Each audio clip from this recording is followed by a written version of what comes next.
here, and there's a din, there's an echo here. So under the circumstances, I would ask you to please keep conversation to zero. So we'll call the meeting to order at this time. This is a special meeting of the Del Norte Solid Waste Management Authority, City of Crescent City, County of Del Norte, meeting for a strategic options workshop. At this time, I would like everybody to please rise. We'll do a pledge of allegiance. And I guess it's my turn to lead, so right hand over your heart. Your flag is right back here. There you are. Ready? Begin. I pledge allegiance to the flag of the United States of America and to the republic for which it stands, one nation, under God, indivisible, with liberty and justice for all. Okay, so again, the meeting is called to order. I will make an announcement with regard to public comment. After further consultation with Mr. Sapahan, there will be one public hearing comment. It will be at the end of the meeting, and it will be your full 3 minutes and very possibly more. Mr. Sapahan may want to engage you in a banter ongoing with a conversation regarding your question. And so that will be the public section of the meeting. Now, at this time, Mr. Sapahan, you're here. I'm going to turn Okay, what I'm asking, this is a workshop that's going to go from 2 o'clock to 4 o'clock is scheduled. Mr. Sapahan, I'm presuming, will make his presentation and finish off between 3:15 and 3:30. Is that a good faith guesstimate? Okay. Then at that point, at 3:30, we will open up to public comment, and that may be very well the most important part of the meeting, as you have your opportunity to speak to our facilitator on this. So at this time, I will turn the proverbial gavel over to you, Mr. Sapahan, and it is now your meeting. Mr. Gitlin? Yes, one more question. Yeah. I'd like to point... hold on, we got to keep comment to because I'm not hearing. When someone is talking, the acoustics are very poor here. Go ahead. I'd like to point something out. Since this is a special meeting, and there may be some of us that don't want to talk about his presentation, but would like to speak before you people, before you start this meeting. Okay. Mr. Miles, what this is meeting, no decisions will be made tonight. I understand that. Let me respond. But let me point something out to you, Mr. Gitlin. As chair, you have a responsibility to the public and to the rest of your members to allow the general public to make, you call this meeting as a special meeting. You have a responsibility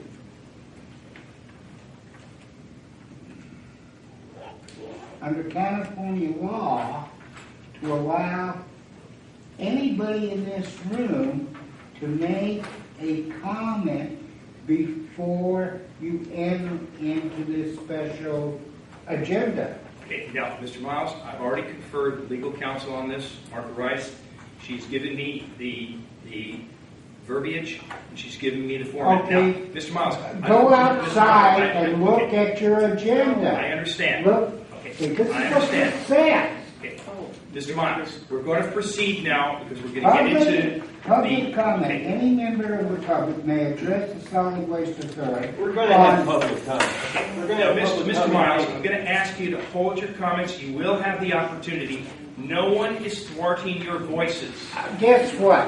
This is why people have lost confidence in this body. Okay. Mr. Miles, I'm sorry you feel that way. Everyone will have I an do. opportunity to speak. Everyone will have an like that opportunity for the to last speak. 5 years. This is a discussion. No decisions will be made. Hold on, Mr. Lonsdale. This is a discussion regarding options 1 through 4, and in fact it will be options 2 through 4, since 1 is the existing model, posted in the final report of the Del Norte Solid Waste Management Authority R3 Consulting Group from May 14, 2014, including the process and possible development of elements of a strategic plan for the Solid Waste Management Authority. Mr. Lonsdale, what I'd like to do... Point of clarification, Go ahead, Mr. sir. Chairman. You mentioned that the public comment will begin at 3:30. You also mentioned that this is going to end at 4. Is there an intention to shut off No, public sir. comment? No. No. Thank you very That much. is the target. It's a 2 to a 4 o'clock meeting. I don't want to dwell on the what appears to be the endless protocol. We want to get everybody the opportunity to speak. Realizing that our last meeting went a full 3 hours, and many people had 1 and 2 and 3 opportunities to say what they may very well say today. No one is thwarting your opportunity to speak. We're going to change, which is my purview, to change the protocol of when the public comments are going to be heard. They will indeed, sir, be heard. And you will have plenty of time. As a matter of fact, I would suspect that the meeting might go longer than 4 o'clock. I'm going to try to keep it, according to protocol, into the designed 2 to 4 o'clock time window.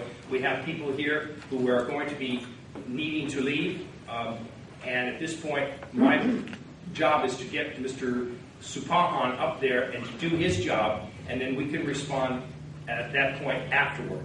Okay, so Mr. Supahan, the meeting is now yours.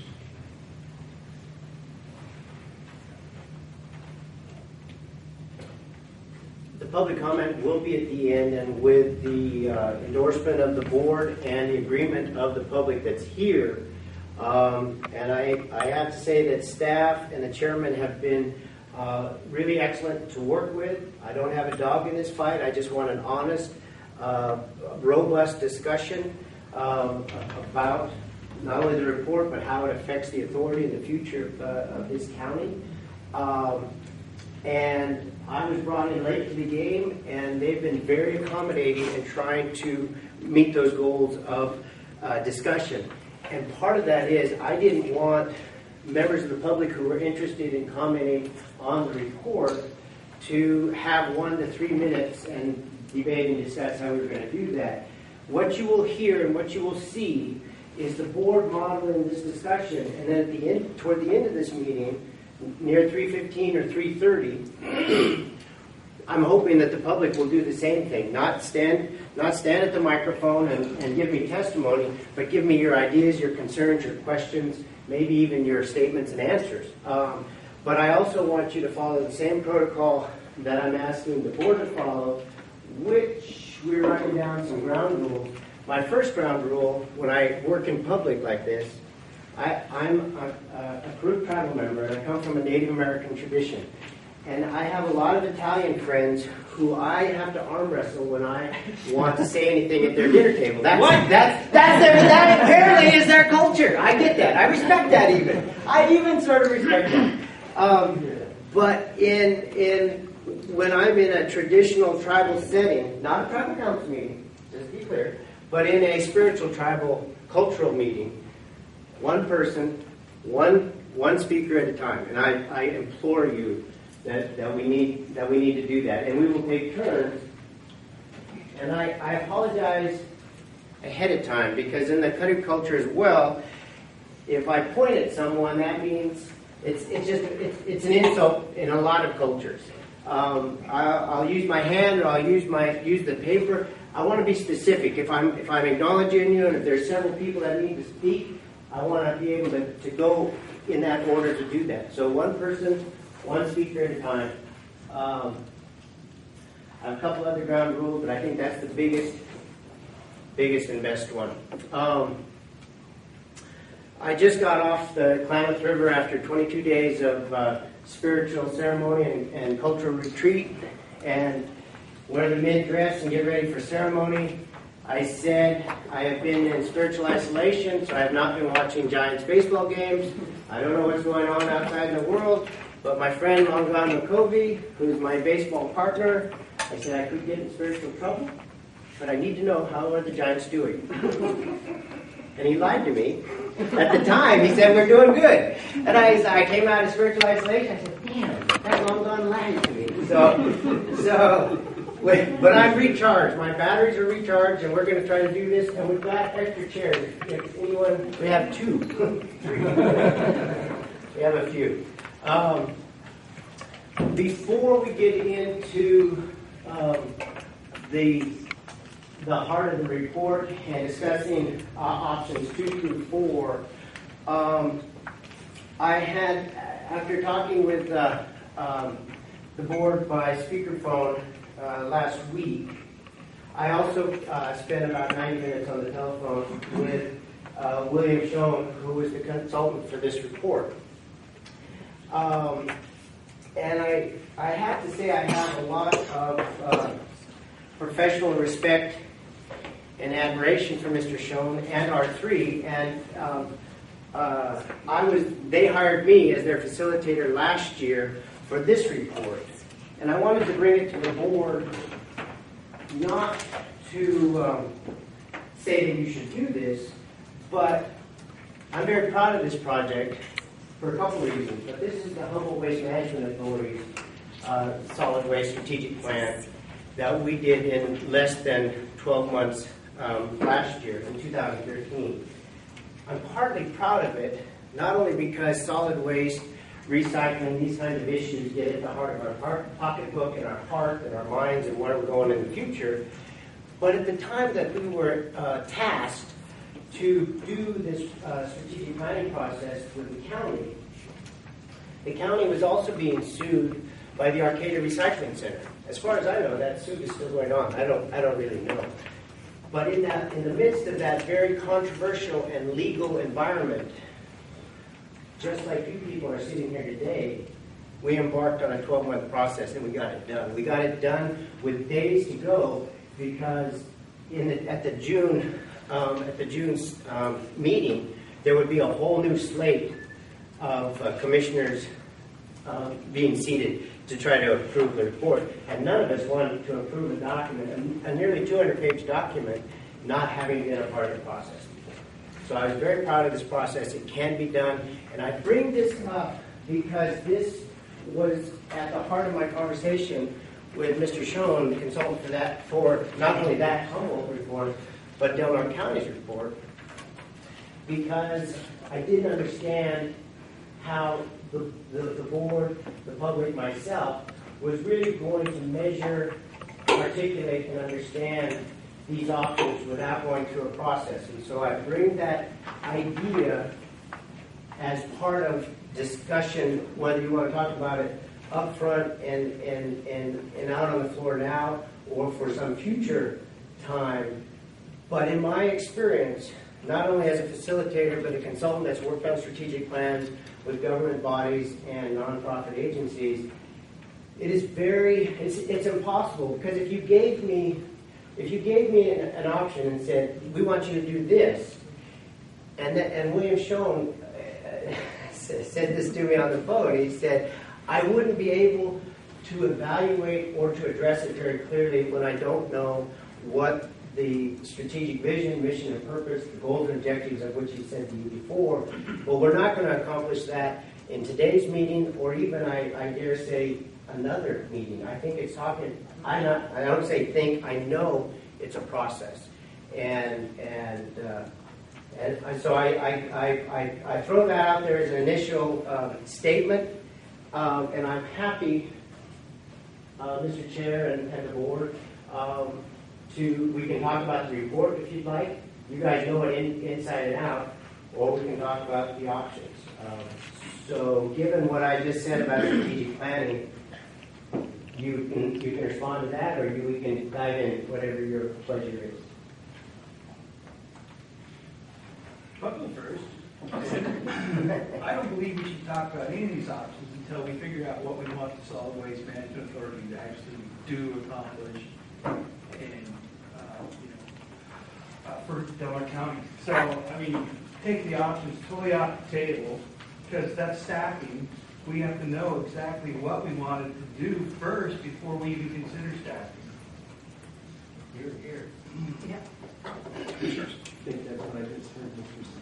Safari. I tend to agree. I think we have to have a robust strategic planning session. Maybe not long-range plans that become much more complex according to the information we were sent, but maybe 2 to 3 years worth of planning, so that we know what we're trying to staff for. And I said before, I'd like it as abbreviated as possible so we can get an executive director on board.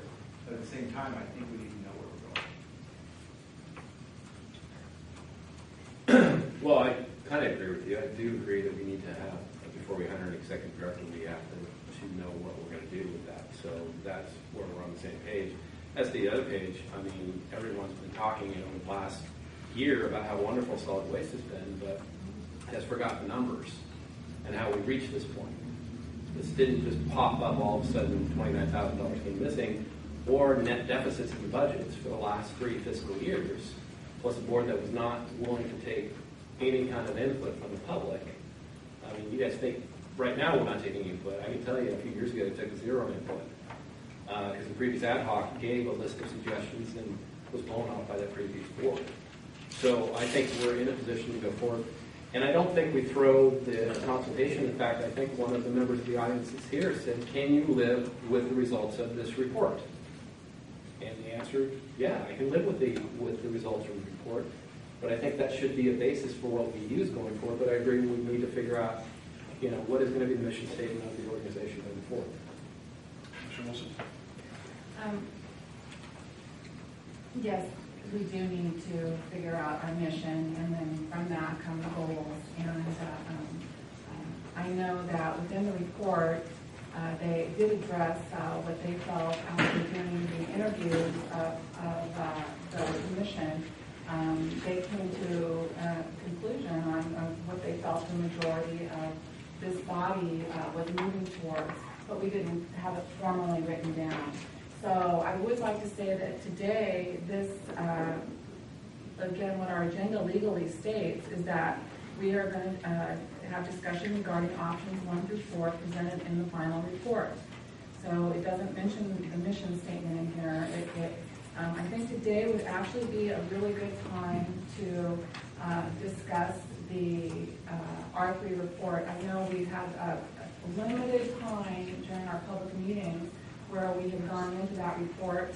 I know myself, I was somewhat distraught, and I have here, let's see here, a report that was done by staff that was put out, and basically what staff did was they went through and they put forward all the positive things from the R3 report, and then that's gone out to the public, and basically I should dig myself out here, but the points that were conditional sentences that talk about reducing staffing, those things weren't even really brought up in the report that Mr. Ward put forward.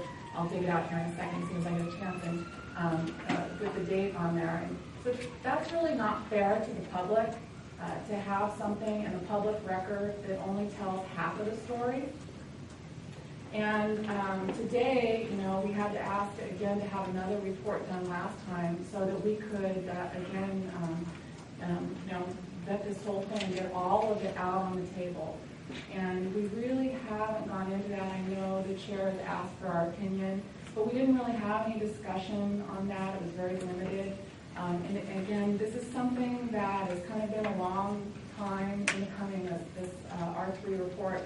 It's through the course of, again, there were, I think 4 years. I went back, I read the ad hoc reports. Neil Lopez, who was the assistant auditor at the time, is one of the ad hoc members, talks about how, it's been more expensive than income, and in the tune of, over $250,000, averaging $240,000 deficits, which continued again until the end of 2011 with another $200,000 deficit. So there have been issues with this body and the way that this body has structured. So because of the ad hoc reports, because of the feeling from not only this current membership, but I know members of the Board of Supervisors and some of the City Council, they got together and formed a big super committee to take a look at this. And then through all that, what we come to is we needed to go with an outside person to come in and tell us, take a look at us objectively. And because of that, we hired, R3, who are an excellent organization. They again, they did the assessment for Sacramento Recycling Division. They have done Merced, Tucson. They've worked, some of these, the members here have, been in the executive director position. So they know a lot about the job detail, and they did what we asked them to. And so I would hope that today we can take a look at how our journey has progressed, what product we received, and it's on our agenda to look at this, not the mission statement today. Unfortunately, I agree with you. I think we were talking about it last time. So that just to take a look at this as it is and talk about these different options.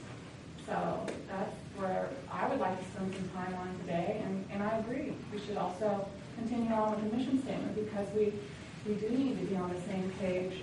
So, there's not, we're not at odds with staff who might be going in a different direction. We need to actually put it down on paper and then, set our goals. So that would be today. I'm hoping that we can get all of our three discussion out on the table. Thank you, Commissioners. And I would like to say this. We have ground to cover. Protocol, which was this particular meeting, was to cover options. You all voted on that, and that's what we're discussing, is options today. To sidestep this and say, well, we can't discuss the options until we actually find out what our goals are, I would have appreciated that comment at the last meeting. If you wanted to have another option discussed, then make a motion to do so. Hold on. My turn, Mr. Gastineau. Now, we're here to discuss options 2, 3, and 4. That's what's been agendized. You're here to discuss option 1 through 4. Well, look at the agenda. Okay. I appreciate the fact 1 is the existing model. That's right. We already know how it to works. speak to that. If I may finish my comments. Now, our legal counsel has forwarded to all the commissioners, which I hope we will begin the discussions at this point of exactly what are the legal aspects of these options. Since 1 is the existing model and already is in practice, we pretty much know what 1 is. If anyone has a question on it, I'm sure our legal counsel, Ms. Rice, will answer questions which are already in practice. What is unknown is options 2, 3, and 4.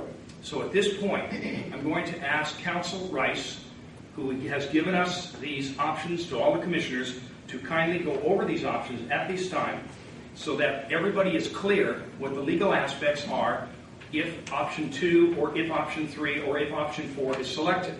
And I would hope that would be our discussion today. Now, if we need to cover additional ground and we need to cover goals, then we will do so. There's no particular set order in discussing 1 first and then the other, except that they all need to be discussed. And then there are pieces of a puzzle. They need to be reassembled so we have a picture of exactly what it is we're talking. So, Counsel Rice, I'm going to turn this over to you to discuss the options that you have given to all of the... Actually, I'm sorry, for a point of clarification. Sure. Option 1 does say, if the authority determines that its long-range objectives are more modest, we suggest that it does not need to staff both an executive director and program manager position. That is an option 1. Okay.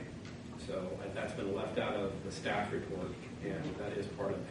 So there is no objection to discussing 1. I just didn't want to be duplicative and repetitive, since 1 is the existing model, and that is the one we have and continue to live under this model that we're currently operating the Solid Waste Authority on. Pretty much everybody knows this is what's going on with option 1. Now, what is unknown, I'll make my point, then I'll turn it over to the other commissioners. Options 2, 3, and 4 have much gray and clouds around it. What exactly is 2? And what's the difference between 2 and 3? And how is 4? Is it legal? Is this something we need to discuss? There's a Costa Mesa case involved here. And that's why I wanted this audience and our commissioners to be fully understanding, we're not attorneys, of where we stand on these options. Now, Commissioner Wilson, you had a comment. Oh, I just was reiterating what Commissioner Sullivan just said about option 1 in here. It actually says at the end of the paragraph that it says, if the authority determines its long-range objectives to be more modest, it said, we suggest that it does not need to staff both executive director and program manager positions. So that is written in option 1. So it's a little unclear. You know what I mean? That's what it says right here in the paragraph. I think That's what that's you just. exactly what Commissioner Sullivan has just So it's said. not here written. exactly the same then. Okay, well then, Well, actually it is, because we don't have an executive director right now, so. Oh. we have an okay, okay. I just wanted to clarify a little further what my statements were, and part of what they're based on page 2 of 26 of the final R3 report, in the second paragraph, it talks about, most of those options have to do with staffing levels. It says, we also suggest that now is an appropriate time for the commissioners to set a clear direction for the authority over the next 5 to 10 years. Clearly establish short, medium, and long-range goals and objectives, and determine appropriate management and administrative staffing levels to support the long-range goals and objectives that are established. And I think, I want to read that out loud because I don't have any heartburn over looking at the options and seeing what they were. But following that, we need to go into more depth and then make a determination about which option gives us the nexus to our goals and objectives. That's kind of what I think Mr. Gaston was saying. Commissioner Gaston, you have a comment? Yeah, I mean, that's the whole thing, you know, if you want to cut it back to like just a utility, that would change the staffing as it currently is. And of course, if you wanted to do more recycling for business or whatever, that would change what the staffing currently is. So you have to have those goals probably 3 to 5 years out, because if you going any farther, you just, magic ball. But that will determine what the staffing is. And as I have reiterated in the past, is that once we figure out what it is, we have to hire a director. The director figures out what the staffing is and goes by that within the director's budget. And so to dovetail what you're saying, also, I think also for our application as well as the public's, there's 2 existing contracts. We're not talking about that. So recycling and green waste recycling, they're already being done. So what we're talking about is the authority. We're not talking about the 2 contracts. Let's not get confused about that. So what Recology does and what Hammer's done, those are in place. But if we take some of the jobs from the director and the program manager and try to put those on to Recology or Hambro for education purposes, those costs will be incurred by them, and they might want to negotiate contracts. Maybe, I don't know. There's a question that we asked, I guess. Well, the purpose of this meeting is to vet this, and whether if there's 4 or 5 things to vet, and we start with number 2 instead of number 1, I don't see the harm in discussing options. I think it's helpful. You all received an email communication from Mr. Schoen this morning, and he clarified, and I'll be happy to read it. It gets a little lofty. If the audience wishes me to read it, he clarified that how R3 came to its decision process, and that is something, since it is a little wordy, I'm not really wanting to share that word for word because it doesn't quite compute in the brain. But you all know that we have a further clarification from Mr. Schoen on certain statements that were made in the report and how they should be interpreted. So with that in mind, I am of the opinion that we should turn this over to County Counsel, Ms. Rice, to explain the options, and feel free to please jump in on option 1, even though it's not there, to extemporaneously discuss option 1, and then 2, 3, and 4, you in fact have provided all the commissioners with information on that. So go ahead, Counsel Rice. Okay, so my memorandum to the authority board was based upon viewing the option from a legal standpoint and what needs to be done, what's the process if the board chose any one of these options. There's mainly 2 considerations. You're going to have the union MOU, make sure that we follow that. As well as the Myers-Williams-Brown Act, which is contained in the government code and sets forth bargaining rights of public employees.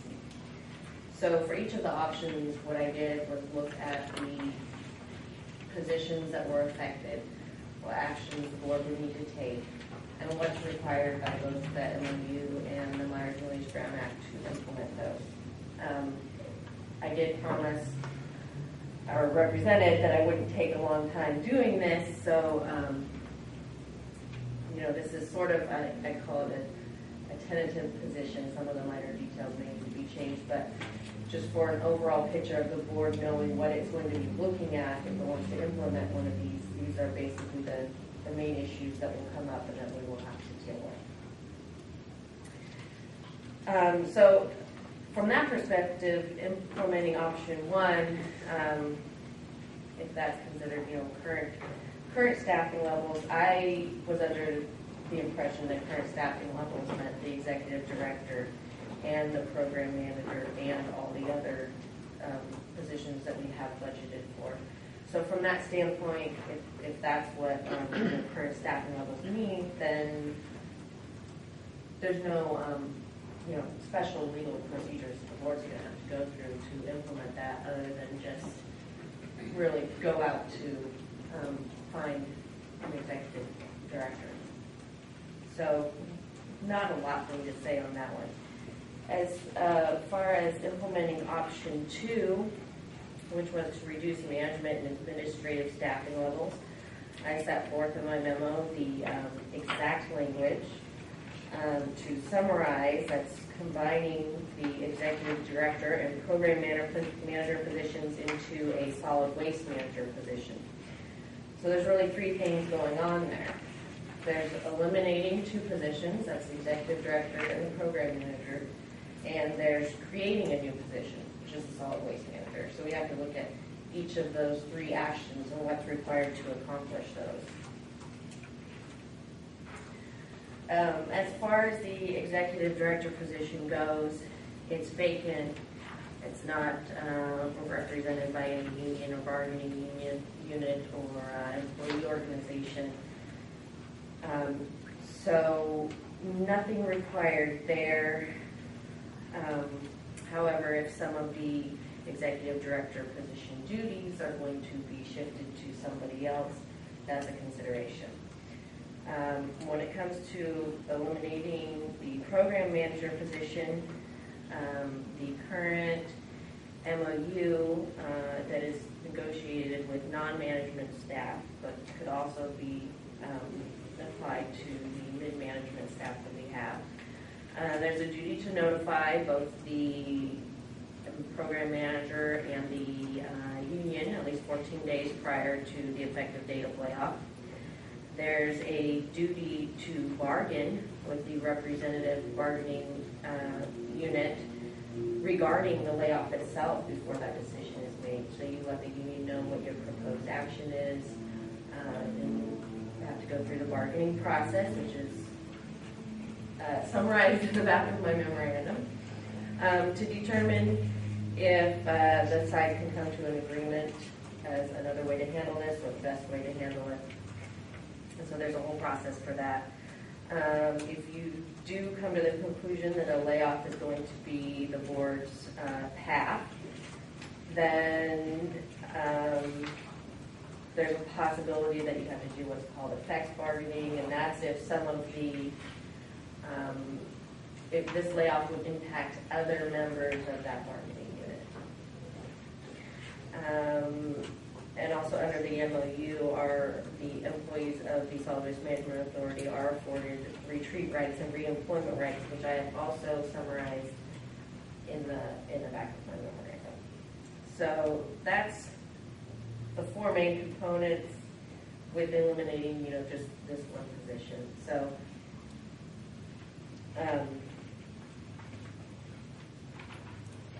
some of these things, that there is quite a process to having it done. So let's just make that clear. And I'm sorry, Martha, so that's just option number two. That is part of option number two. Part of option number two, and I just want to check in with the recorder. Did you get everything you needed to hear, teacher? Did you need her to clarify? I think what I got is if there was layoffs, you have to notify the union as part of the layoff, and then also the last part was part of determining the agreement.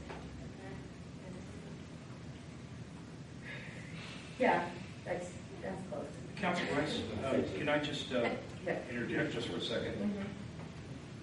You have given us a narrative which is, in my opinion, very complete. Are you adverse to reading the narrative, or is there some violation if you read your narrative. No, I can Exactly do what that. you wrote to us, because it's very clear to us, rather than paraphrasing. I Okay. think it's very clear Okay. on what in each of these options is. It's clear to me. I don't know if it's clear to everybody. Are you adverse to doing that? No, that'd probably be easier. Or would you rather have it read? It can be read if that's I'm- your pleasure. I'm a good reader. Okay. So I'd like you to read where it says option 2, where it says the executive director and program manager positions should be combined. If you can see right there. That's it.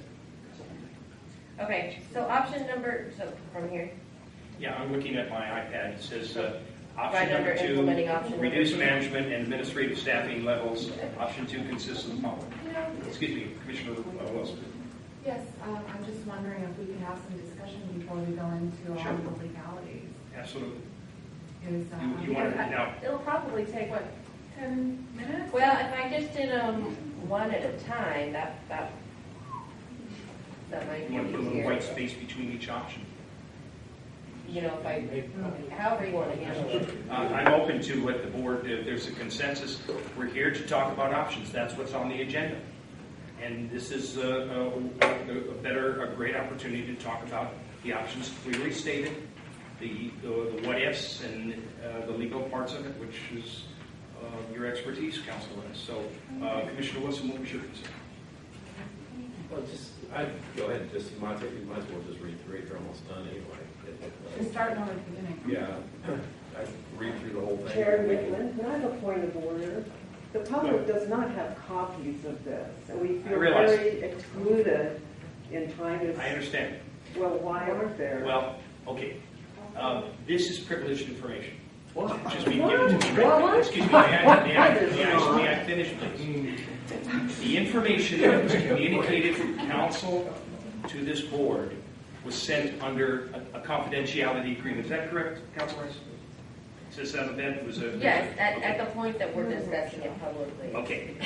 Okay, there's at the end of your saying this is confidential information. It is inappropriate for me without, may I finish please? It's inappropriate for me without legal counsel to discuss what's on there without legal counsel saying, yes, we can discuss this in a public format, which is what we're doing. So that's what I'm doing now. Now, is it appropriate to discuss this privileged email that you sent to all the commissioners with the understanding this is privileged information? So I'm reading the proviso at the end of the communication. So Right. I'm going to defer it to you, and if you think it is public domain, please, by all means, share it.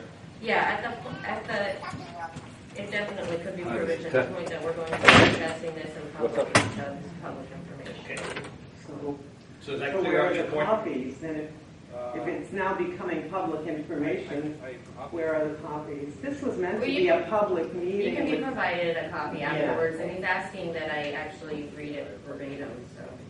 So that you, Not the same. and I'd like to suggest, because it really was intended as a discussion, that it might be easier, because there is a lot of legal language, and I appreciate you wanting to just put it all out there, except that if you can summarize, and that's why I asked Keisha if she had got it, because I think whether the board wants to get into some of the meat of that, or the public, all this is a discussion. The board can meet in executive session and hash through the legal details of the meeting.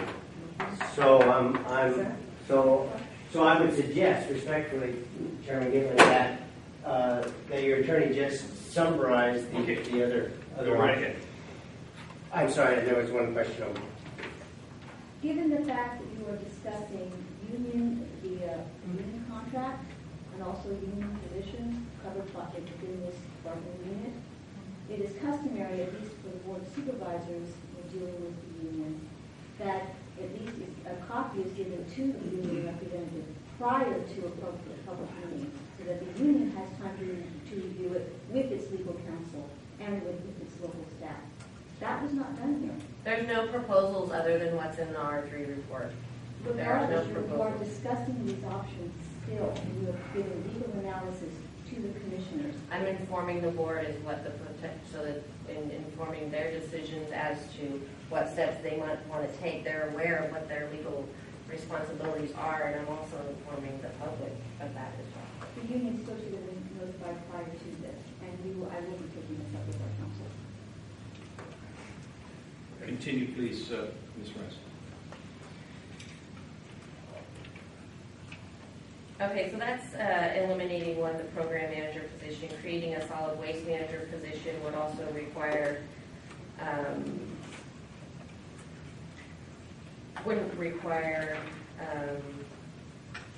just simply require the position would be created by the board, basically a discussion, and then they'll be ahead of the agency position and then go out just like we would for an executive director.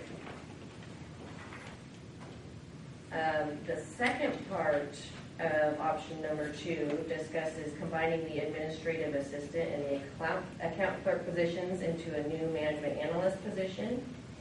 So that again is doing 3 things. It's eliminating 2 positions and creating 1. So that's 3 separate actions.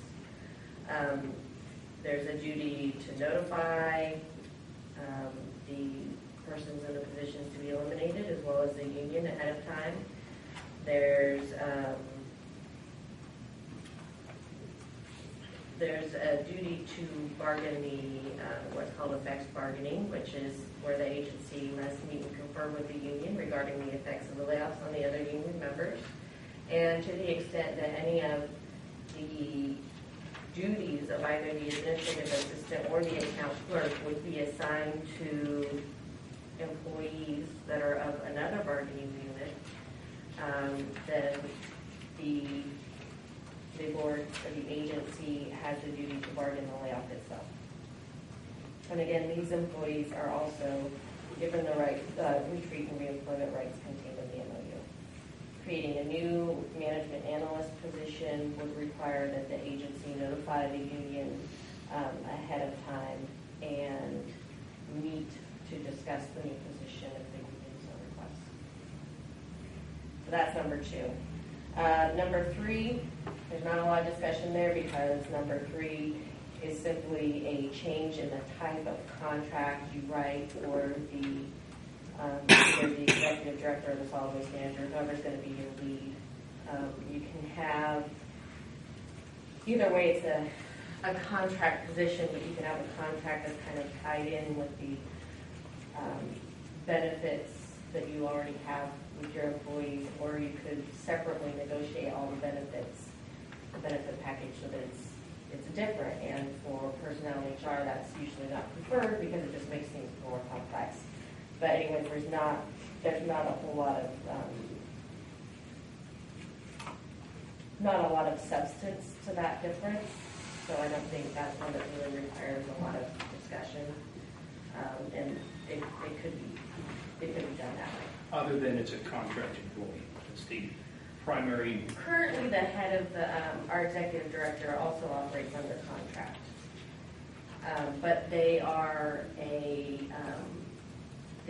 considered a public employee.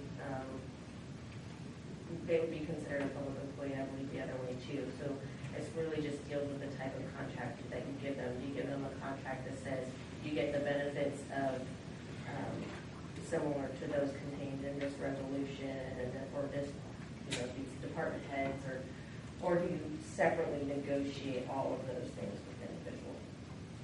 So I've got a couple questions for you on that one, because option 3 says the same as number 2, except that newly created manager position is contracted out instead of in-house employee.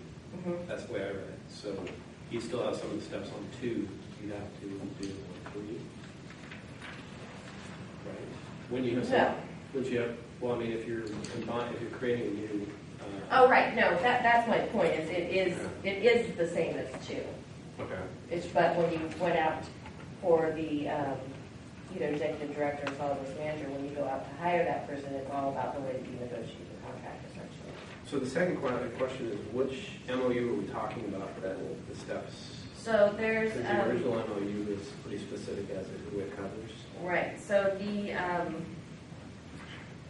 I don't have it with me, but there's an MOU that was negotiated with the gate attendants and all here it is, March 2011, SEIU Local 1021 gave attendance and all other non-management staff. So that's, yes, who it applies to.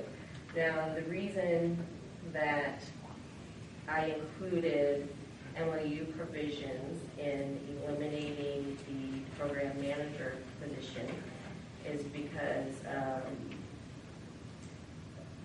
as explained to me by both the former executive director and the current acting director, it has always been represented to the employees that even before this MOU, there was another MOU that was used and said, this is our personnel policy, this will apply to all employees. And then this one was negotiated, and that was essentially what was said to the only two employees that are not covered by this specifically. So they're able to bargain their So that was own. said by the board or the past executive director?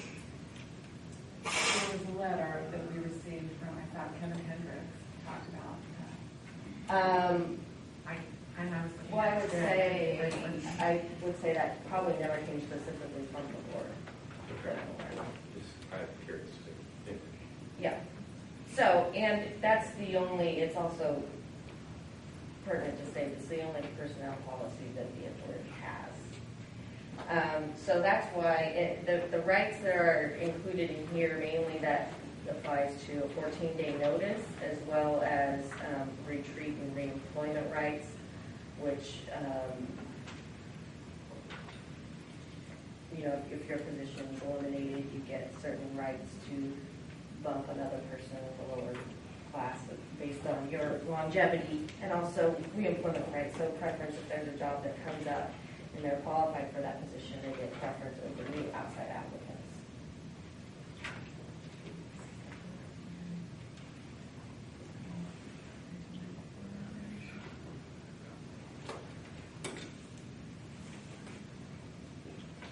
So, anyway, three, as far as my perspective, is essentially, the same as the first part of option 2. I do have a copy of the 1994 MOU, and I also have a copy of Mr. Hendricks' letter that discussed that MOU for mid-management employees. I have a couple questions on that. You can refer to as conditional employees. I would have some legal questions in that. It said that mid-management are specifically excluded from the union. It said, although mid-management have specifically been excluded from the union, which is typical in the entire county, mid-management is not allowed. No, that is not true. It's the bargaining unit. It's the bargaining unit. They can't be in the same bargaining unit. They can be represented by the same union. Yes. Okay. So He used it wrong. we used it wrong. Yeah. Okay. Then these policies have historically been applied equally to all management staff. So, but he said in that they are excluded. And then, so I did pull the 1994 MOU. And so I don't think I did that too. Yeah. So once you've represented something to an employee as to how they're going to be treated, then once you begin implementing that, you're back to it. Mm-hmm. So that's maybe modified. Someone who may be terminated.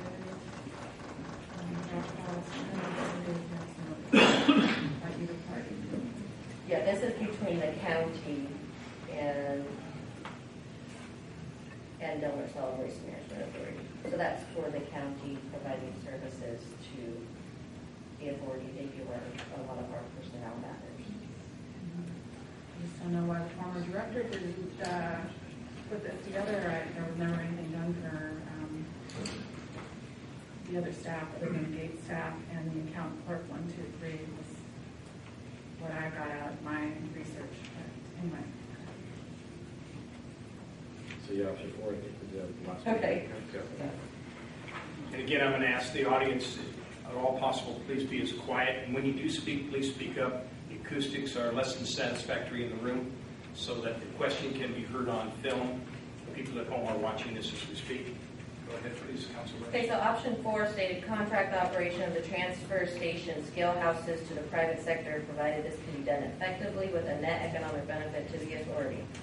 This option could be incorporated as a component of each of the above 3.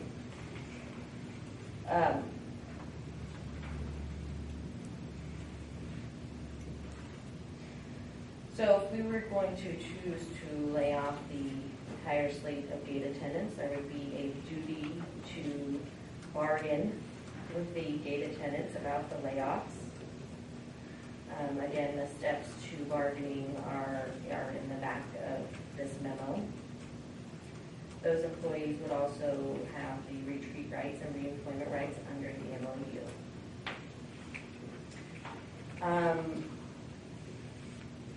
More importantly is the legality of outsourcing non-specialized services, which at this point, the law in California seems to be fairly clear that that's not allowed for general law cities and general law counties. And that was my question, is what I understood from R3 was that because this was a JPA, it didn't fall under that. Well, if they stated that, that's incorrect. Was my understanding. Yeah. I'm not sure if I'm correct. And maybe, so when a JPA is created, one of a city and county, you have to designate in your creating document, your joint powers agreement, which laws you're going to follow. If you're going to follow county laws or you're going to follow city laws. In this instance, the DPD authority has decided to follow city laws. However, for this particular issue, it wouldn't matter because there are similar statutes for both general law cities and general law. Have been analyzed by the courts. They're very similar. And Councilor Rice, has the city of Costa Mesa, the 2012 case, been fully adjudicated? it's not been fully adjudicated, no. So this is at the appeals level only? There's different pieces. Once this decision came down from the Court of Appeals, the city of Costa Mesa, I believe, rescinded the majority of its layoffs.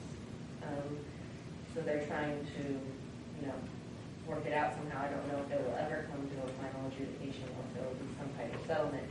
But what is clear is I've read the opinion. I've also read the AG's opinion from 1993, analyzing everything from, there's cities and counties are given the ability to contract to provide the services that they need under the Constitution.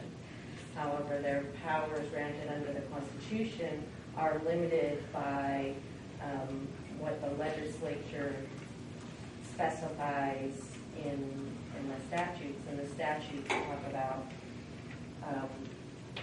they read various statutes, but one of them saying that cities and counties may contract for the following special services. And then there's also some other provisions, I think, regarding jails and police services that specify cities and counties can contract out for those services. So the implied negative is that you cannot contract out for services that are not specifically stated in any of the statutes. And that's what the court's conclusions have been, and that's what the AG's conclusion has been. And until the legislature amends that or a court interprets it differently, I think that's the status of the law right now. That could be changed in the future, but I think that's how it plays out right now.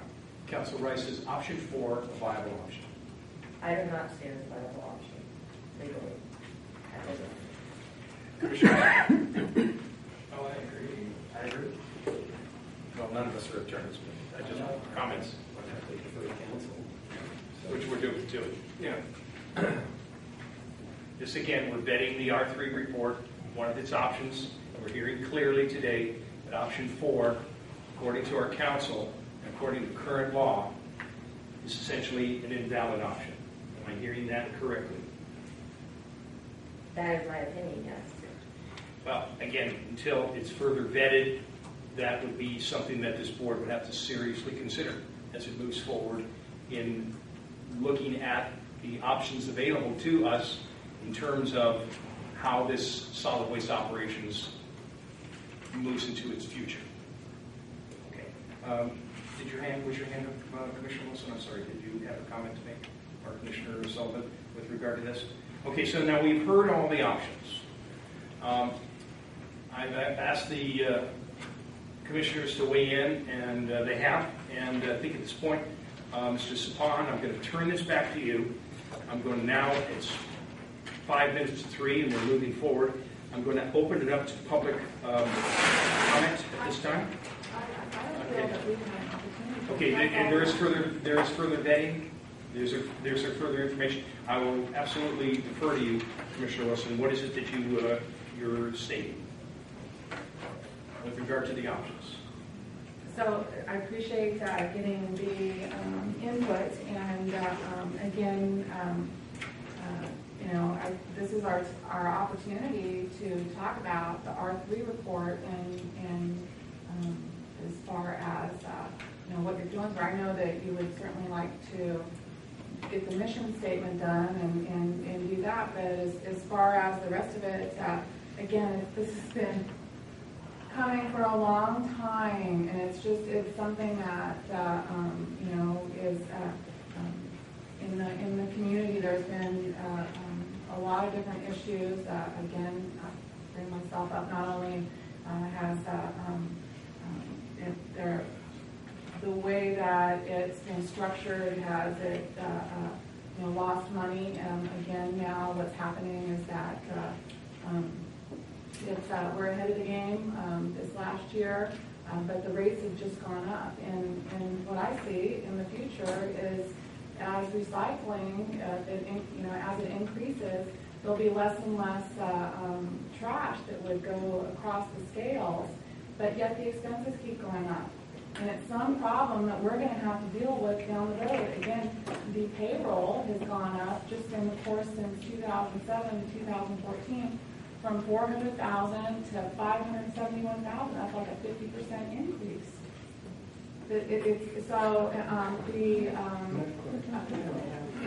Hold on.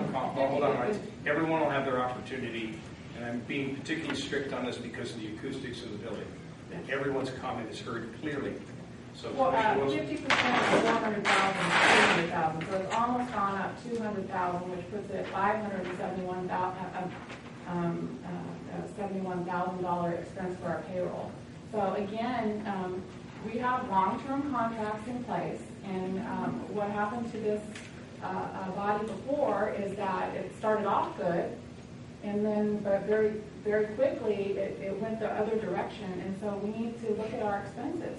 And as far as I'm concerned, again, all of us in the community, that we are members of the community, the businesses have our rates have skyrocketed. My recycling costs alone went from to $3,600 a year, and then plus my garbage rate. So it's gone on to the business community. There are more and more of us that are not able or to use services for Recology. I know last year the amount of tonnage went down again, so it dropped by 3.5%, and then the amount of franchise fees that came into this body dropped by 6.5%. So the funding that came in here went down, and as people change their behaviors because of the expense and start hauling themselves, then less money will come in here. And it's something that we need to take a look at. And what we're kind of discussing now is the long-term viability of this body. And so that's great, we've heard the legal, but I don't feel that we've really stopped to talk about this during the course of our day-to-day actions in all of our meetings. We just point well taken, Commissioner Wilson. I understand that the reason for the legal aspects is I would be loath to send this authority down a road which will be against the law. Now, and again, Council Rice, this may need further vetting Option 4 isn't 100% wrong or illegal. You mentioned there are aspects to it that can be implemented. I'm of the opinion, again, this is America, you want to change one model to the next. You have the right to do that. However, there are rules that are in place that we all must respect. Now, I hear the manifestations and the end results that affects the commercial community in 3 and 4 and 5 times up. Your rates are going up. Clearly, there's alarm here. But at the same time, we want this board to act in a lawful manner. And if there are parts of 4, option 4, that can be legally interpreted, that's why I asked you, Council Rice, if it's been fully adjudicated, what parts of it can we use as we consider the direction of this authority and its moving forward.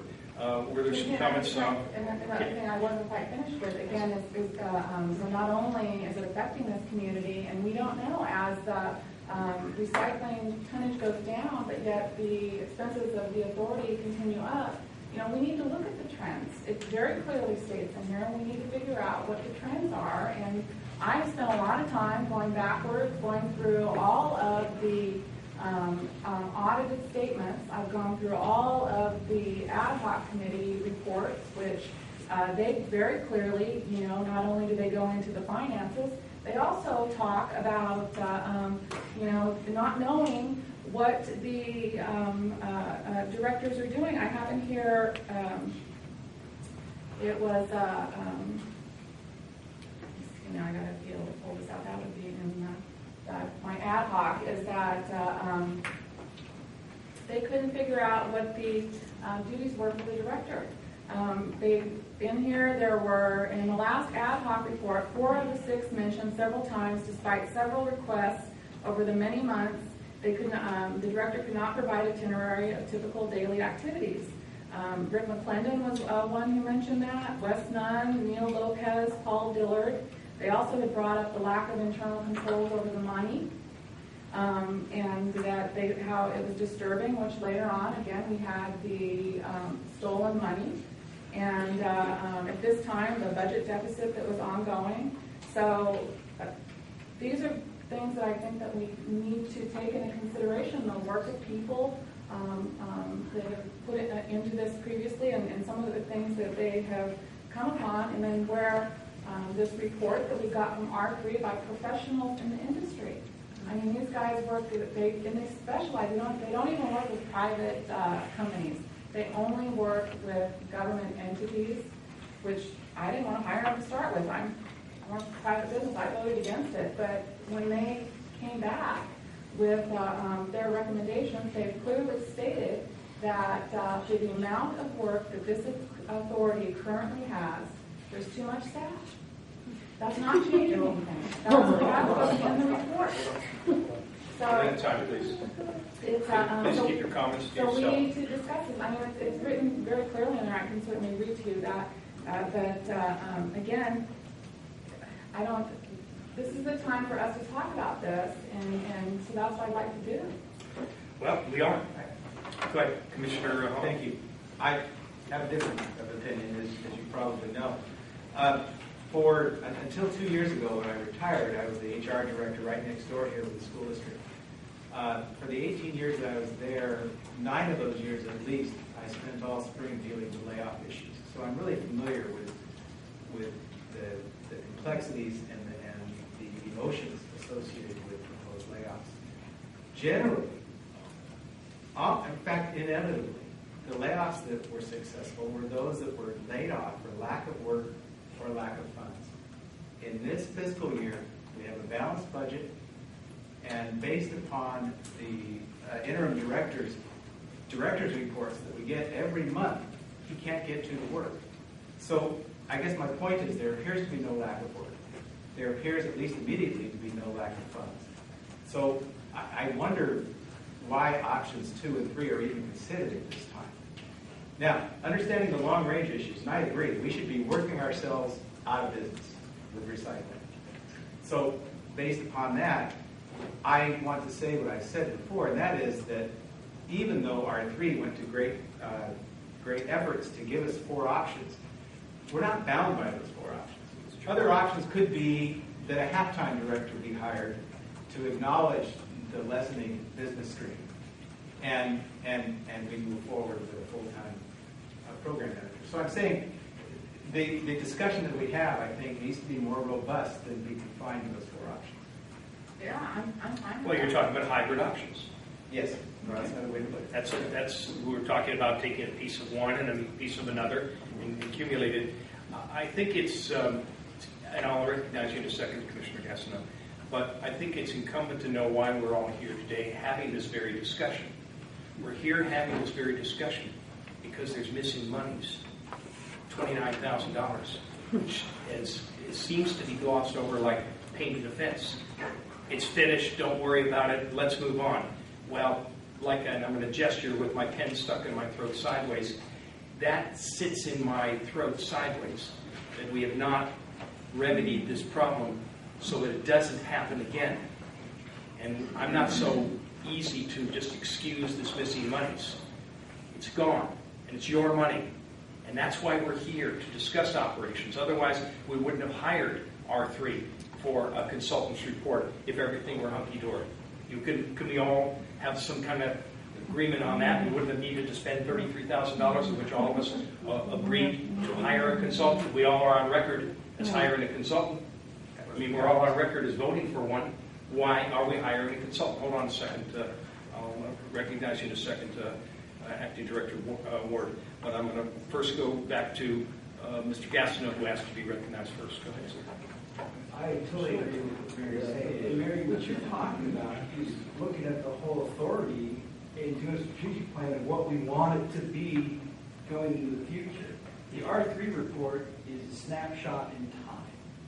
And they told us what, at this time, they could do with what we had with the options. But you want to change it. So the options become moot at that point because it's going to be a different entity going into the future. Like I keep saying, Mike wants to be a utility. You want to be able to help the business community reduce costs. So that's going to change its whole operational aspect going into the future. And so when we start talking about staffing now, that's putting the cart before the horse. That we don't know exactly right at this moment. We have not talked about future strategy at all. And you have brought up a lot of great points. That's the discussion we need to do, is we need to talk about what we want it to be. And then, after we know what we want it to be as a community, then we get somebody in there to staff it for us. Either it could be a consultant, a director, or however we use the staff today. Now, as to your point on the $29,000, are we ever going to recover the $29,000? We are probably not, because it was inconclusive from the Sheriff's Department of where it actually went. So, that is a problem that happened in the past. It's important, but as we go into the future, we want to make sure that when we have the organizational aspect of this organization, of the Solid Waste Authority, that we take into account that, and we make sure that there are controls in the accounting that are there, and that also takes staff, and that's what a director would do. Say, hey, we want them to make sure that they look at these aspects. We want to see lower rates for business. We want to see utility. We want to see cash controls. This is what you need to staff this authority with. And so, like I said, we should start talking about everything that you said, but in a strategic plan of how we want the authority to be. Acting Director Ward. Well, I appreciate all of the commissioners' input on these issues, and I appreciate Ms. Wilson's identification of several historical issues that deserve consideration and understanding. Particularly, though, I think it's really important that we all have the same set of facts that we're all looking at the same time. And so, for instance, when there's comments about concern about the missing money, I assure you, every last person who works for the authority is very concerned about that. We established fiscal controls that we have put in place, and we've had surprise cash counts on 4 occasions that have come down to the penny. So we remain concerned and vigilant about that missing money, and it just does not feel like a genuine. I do not hear acknowledgement of the current staff that we have put those controls in place, and that we come down on cash counts down to the penny. It's termed as if it's an ongoing issue, and I don't believe it is. And if there's evidence to the contrary, I'd be delighted to address that as forthrightly as possible. We cooperate in every way we can with the ongoing sheriff's investigation. And at this point in time, if there's any additional concern about that, it seems the sheriff's department should be the focus of those concerns unless you have additional issues to raise this step. Regarding the presumption that increased recycling will reduce solid waste, that may be the case. I can only say in the last few years that hasn't been the case. While we have dramatically increased recycling, our tonnage has largely remained the same. Again, if you look at the staff report for this meeting, in there is a 10-step guide to strategic planning, and one important step in that is doing what they call an environmental scan. Getting a common basis of understanding what the facts and the situations and the trends are for future planning. And I think that's a really important first step for the board to engage in before doing strategic planning. Commissioners, get full. Denny in here? Gary, response? Commissioner Wilson? Commissioner Sullivan, any response to Mr. Ward's I statement? can appreciate the fact that cash control is in place, and I know the treasurer worked with that as well as with you, Ted, and some other members. We have better cash controls with less staff today. So I do, once again, I still take the same position at the beginning. Let's find out where we're going, and then I do think one of the three options is, because obviously option 4 is going to be, legally it's going to be a headache. But I think one of the three options is, and all three options have some type of change in them. There isn't a status quo option as much as it's been stated earlier. Every single one, depending on what the future vision of the authority is. But I think the 29,000, and obviously I brought it up a couple times, but I don't mean to harp on current staff. We've done cash controls, it's to the penny. And that's because, or cash counts, that's because there are cash controls right now. There was not. It was extremely loose. It was brought up in several audits that there was no cash controls. There were net deficits in the budget. None of this was addressed until we basically ran into this issue. So it is the thing that brought things to a head. Not, as the sheriff pointed out in his report, which I read, there's no paper trail, there's no smoking gun, but the money was stolen. In regards to that, the current staff, the cash controls are in place, and I'm fine with that. But I do think we need to find out what I'm personally of the belief. One thing I do want to, and I think that's something we need to go on, is what the actual authority does, not what Recology does, not what Hambros does. What does the actual authority do? Because that's really what we're talking about possibly changing. Not the contracts, because they're in place.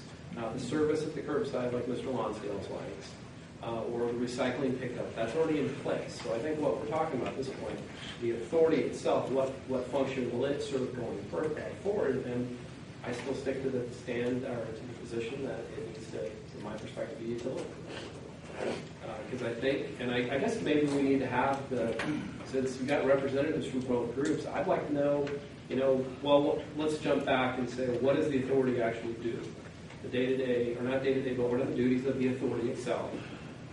And then secondarily, see what the independent companies that already have contracts with, what can they provide? Because I know both of those companies do education. I don't think that's a company-specific thing. I think the education that's done by the authority can be done by those two groups. So as far as I'm concerned, if the authority was reduced to a utility, that could be done by those two groups. And I don't think there would be a significant cost in the process. So then we get down to grants, and that would be a question of if they can handle the grants or if they can apply for the grants to apply, oil recycling and mattress recycling, and can that be done by those groups locally for the community? And then state compliance, obviously that's a part that I don't think we can hand off to the groups. And then management of money. And management of money falls back on us. There's no way of handing that off. And So there's if there's also something landfill. There's also and monitoring the landfill. That'd be the other one. So unless I'm missing something as with the authority, besides setting policy, then let me know. I mean, that's, yeah. All right, so the purpose of today's workshop was to discuss an aspect of the R3 report, and I think we're doing that and have done an adequate job in explaining legally and in real world about the different options. So, Commissioners, are there any other comments here before I turn it over to Mr. Sapahan and the public? It is 3:15, and then we are on schedule, so that the public can weigh in on this discussion in an appropriate manner. Now that the authority has listened to, there will be no decisions made today. So are there any other comments from here at the authority level? Commissioners, yes, no? Yeah, I don't feel like we've gone anywhere. I think this is deja vu. This is, it would be nice to get to some kind of direction, even if we said one more meeting with specific things. Terry, I don't know what your thoughts are on this. I mean, that's kind of why I wanted somebody neutral to come in and say, let's get some kind of direction. And then can we open up to the public? Sure. Yes. So just my, I started with my belief about the need for this authority to go through a strategic planning process, a commitment to it. And I want to end that before I open it up to the public for facilitated conversation. Because Commissioner Wilson, the last thing you said made me think about my conversation with William Schoen, the consultant from R3, who said even if they hired us tomorrow, to provide more definition and detail to any of these options or anything else, without the goals and the strategy to drive budget discussion and measurement, we couldn't do it. So he said whether they wanted to do a utility or a current option or something different, we wouldn't be able to proceed without some kind of process or procedure to go back and forth on. That was the gist of our conversation, and that was what he left me with, and that sparked that memory when you were talking.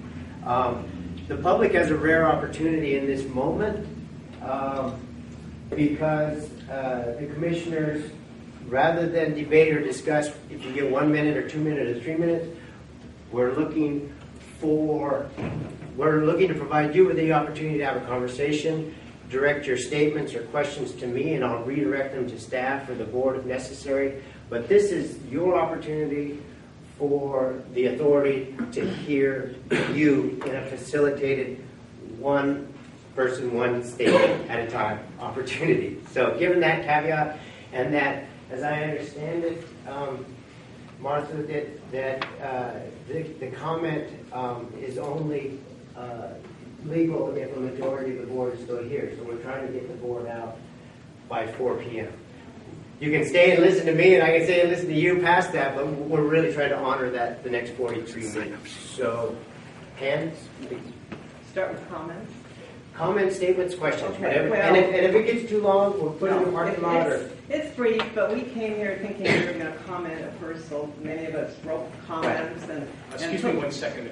I'm sorry. 3 minutes. Okay. And 3 minute rule. I was just trying to explain. You're starting now. When you start. My name is Elizabeth Henry, and these are the comments I wrote. I'll try to make them more conversational. The R3 report has a major flaw. No financial analysis of options 2, 3, and 4. We've done just a legal analysis. Option 2 claims an excess of $100,000 will be saved by combining the director and program management positions while maintaining the status quo. Instead, the authority has operated basically under option 2 during fiscal year 2013-14 and ended with a deficit. In contrast, fiscal year 2012-13, the last year under the leadership of the former director, closed in the black by over $100,000. I would say that the experiment with option 2 has failed. Without a director, the board has exceeded the budgeted amounts for professional services, legal counsel, and treasurer by a combined amount of over $75,000 in order to accomplish what a director would have done. For example, $4,500 was budgeted for the treasurer, Rich Taylor, but $17,400 was spent for extra hours. In addition, $35,000 was spent on severance pay. It cost the authority around $115,000 to operate without a director during the 2013-14 fiscal year, while creating working conditions in which tasks had to be left undone because of staffing shortage. So much for the status quo. While strategic planning is a worthwhile effort, it cannot be done successfully under crisis conditions.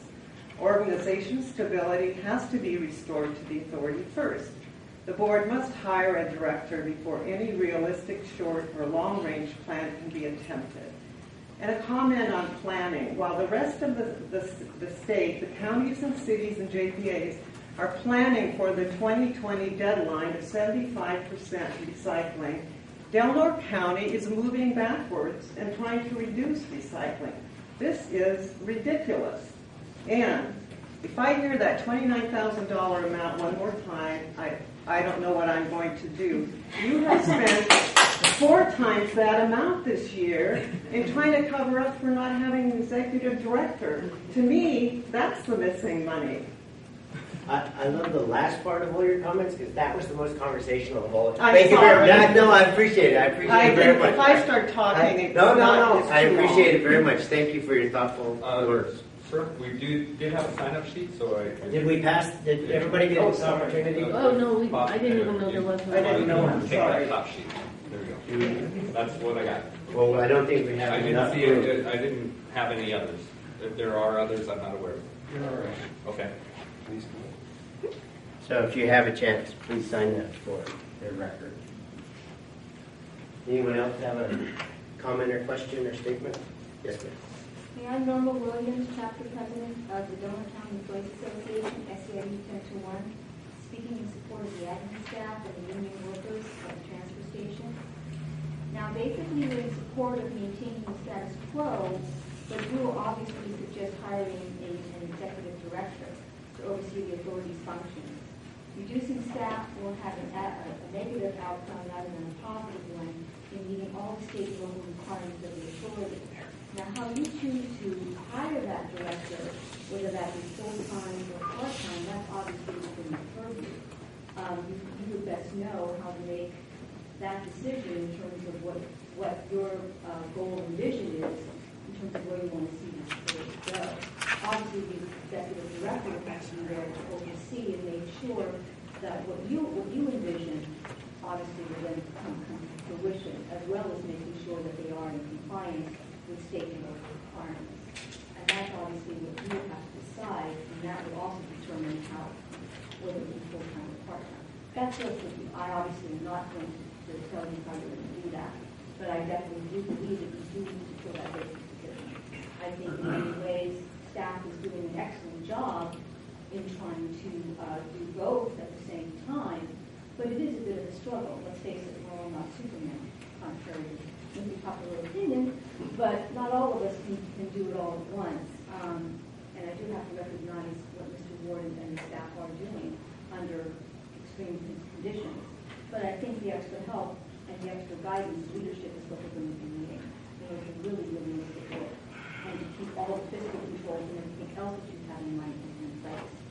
In terms of option 4, I don't see why you're trying to minimize or even ignore by using words such as, well, is option 4 maybe parts of it are we might be able to do. Maybe parts of it are maybe legal. No, what part of is not legally viable don't you get?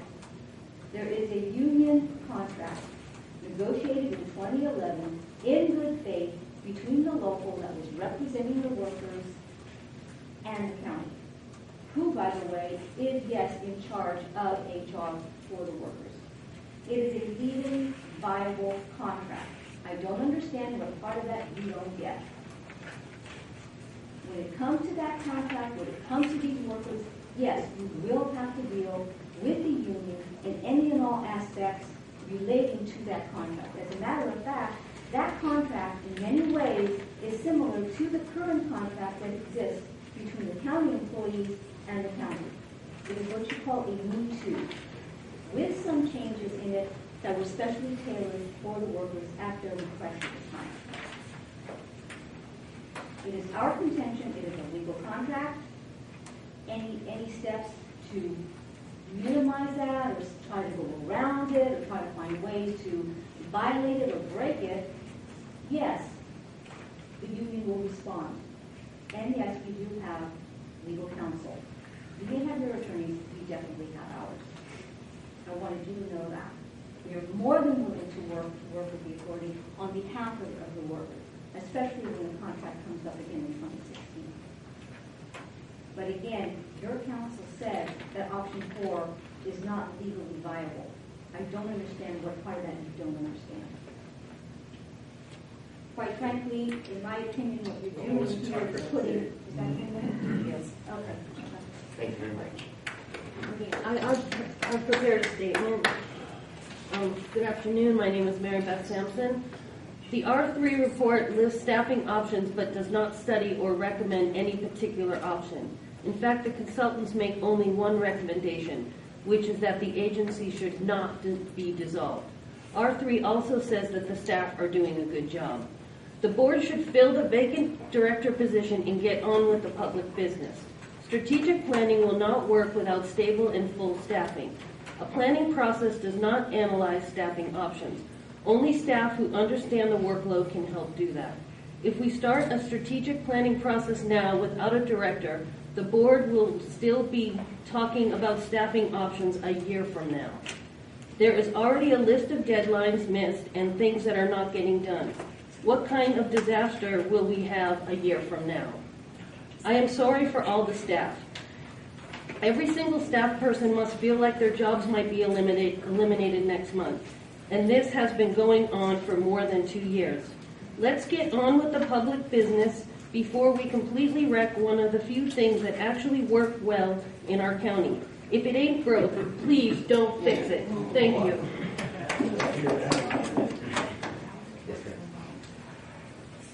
I would like to take this time to thank my fellow gate staff for the effort and friendly concerns that they give to our customers. I also want to thank Ted, who has been working along with Lisa to keep our understaffed office afloat. The strong support from management is critical to our gate staff. Ted has been available for us 7 days a week. We have been understaffed in management and gate for over a year. We work as a team and consider ourselves valuable to keep the facility up and running. At this time, I would also like to thank our local union for the support and strength. I would like to give a big shout out to Norma Williams for backing us up. This is a happy day for me. It is my anniversary date. Being at the transfer station for 6 years, all the time I have worked 7 to 14 days straight to keep us up and running. It has paid off. I am thankful for my job, and I can truly tell the customers that I care. Thank you. Thank you. Yes, ma'am, and then you, sir. So far, all I've heard is a bunch of naysaying. I want to tell you, I appreciate that you're going over this stuff. I am the legal counsel. I don't plan to sue you. I don't think that, brace yourself, $29,000 is anything to gloss over. I don't think you have it. I appreciate that. My thought is missing money is something like cockroaches. If you see a little bit, there's probably more. I think there have been implementations of safeguards, and I don't know who's responsible for doing that, but it sounds like you've got it pretty well in control, but it sure wasn't in control before you started raising a little bit of a fuss.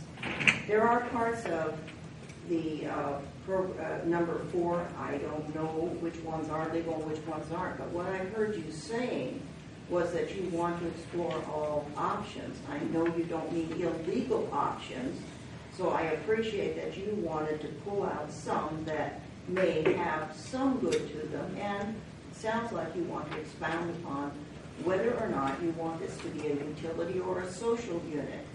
I am not in favor of doing anything, and I don't think any of you are, that would harm the people who have been taking care of those gigs, the people who have been out there working as good employees. That is not the point. I think we would be hard-pressed to want to harm our neighbors, and these people are our neighbors, and they are good employees, or they wouldn't be employees at all. It isn't just that it says don't, the report says also that we're overstaffed. That's the point. It isn't saying that the gates are overstaffed, it's saying that the top is heavy. As I remember, it said that there is enough staff here to run Sonoma County. And Sonoma County is quite large, and since they can't say what it is that they are doing, I can't figure out what it is because I'm not given the information. But I am requesting that you not let the naysayers stop you from making the considerations that are necessary for our community. You need to protect the little old ladies who can't afford another increase. You need to support, to help the young people starting out. That's what I think your goal is, and I applaud you for that. But I hate to see you cower away from it because somebody doesn't like it. You're going to come up with some ideas I'm not going to like, and I'll probably tell you about it. But that's okay, as long as you're thinking you're coming up with ideas not from a standpoint of I'm right and this is the way it's going to be, but because of what is good for the whole community. That's enough. Thank you. Yes, sir. My name is Dale Condon. I'm going to have to speak up. Speak up your voice. They can't hear you. That's why I stood to maybe project a little bit more. Dale Condon is my name. Please maintain the past management and administrative staffing levels of the Del Norte Solid Waste Management Authority. It has been working well enough to have the lowest dumping rates, well enough to educate and bring a large portion of the community to use the recycling programs that it does offer. They have been operating within their budget until these three Tea Party-inspired board members showed up, spending $33,000 plus the cost of staff attending constant meetings to unsuccessfully prove that the authority is not needed. The Tea Party line here is, and I quote, "Green is the new red. Concern about the environment is a socialist, anti-capitalist ploy. You have achieved probably your main goal in eliminating Kevin Hendricks. He was a strong supporter of achieving environmental goals within the solid waste world. It would not be in the best profit interests of Recology or Hambro to continue recycling. Its elimination would mean more fees paid to them for hauling and dump fees instead of recycling. Please restore the executive director position, drop the outsourcing privatization concept, and let this capable group of civil servants do their job." Thank you. Yes, sir, and then you. First of all, I'm from the Tea Party, and I am for recycling. I'm a part of the task force. I believe in recycling. To tag 3 members of the board, Mr. Gassino, you, the Tea Party, what is the Tea Party got to do with anything? Oh, no. Walt Disney build Disney World out there and just keep depending on the business community to fund it. We need to look at options. I'm not going to say that this thing has been totally wrong, and I do believe in recycling, and we should find a way to recycle more. History is showing itself. We are going to get less funds the more we recycle, which is a good thing because we're recycling. We have to use a management long-term plan that makes sure that we're covered. We cannot have expenses going up when income's going down. You can't turn around and make the business community pay for the program. We need this conversation, and both sides need to get it out, but it has to be able to fund itself.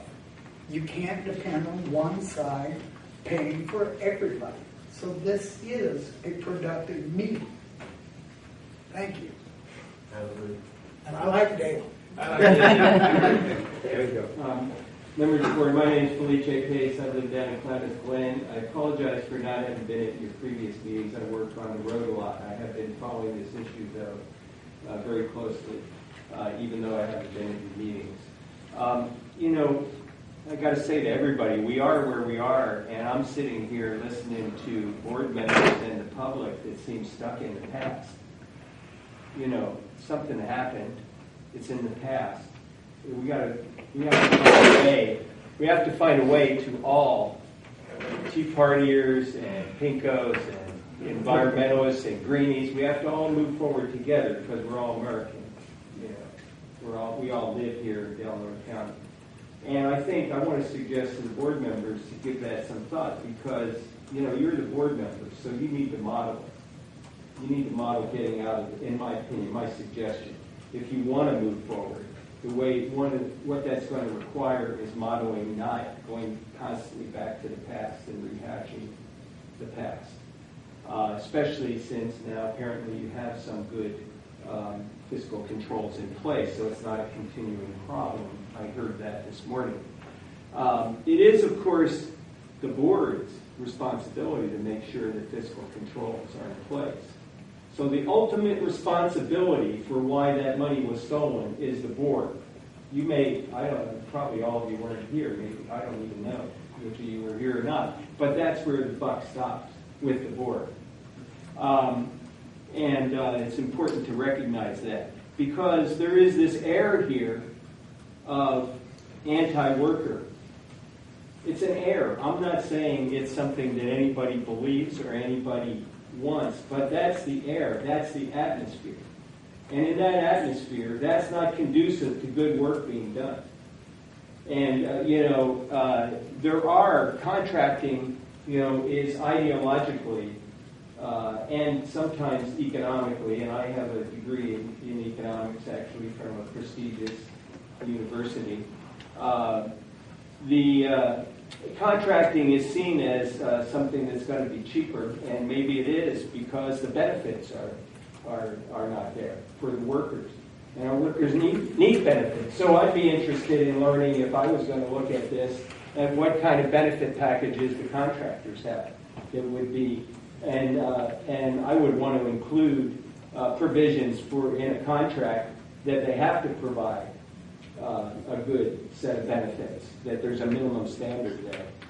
Because workers deserve the benefits. They deserve them. And that's part of the compensation package in this country, because we don't provide health care as a right like most countries do. Now, I want to clear up, and I want to stop, but I want to clear up something, that's been said several times here. It was said that option 1 proposes cutting positions. I would like to read just the part that it actually says from the executive summary. Here's what it actually says. Based on our analysis and professional judgment, the level of staffing provides management capacity sufficient to support a high level of solid waste management-related activities, well above simply maintaining current programs and services. And then it goes on to say what those are. And it says if you want to maintain minimum services, then you could probably cut some staff. Actually, it says modest. It doesn't say minimum. Modest. If you want to maintain a modest. Thank you. It's small and my eyes are getting bad. I need to have cataract surgery. I can't too. So it's hard for me to see them all the time. But you get, the point. You get the point. So what's the rest of it say? You want me to read it off? Sure. You read part of it. I want to So I'll read it off. I'll be happy to. So, for example, the maintaining current programs and services. So related activities well above maintaining current would be, for example, continued involvement. This is if we kept the existing staff. It would be consistent with involvement with extended producer responsibility at the state level, significant active development of new and or cutting-edge programs and or facilities to increase diversion, etc.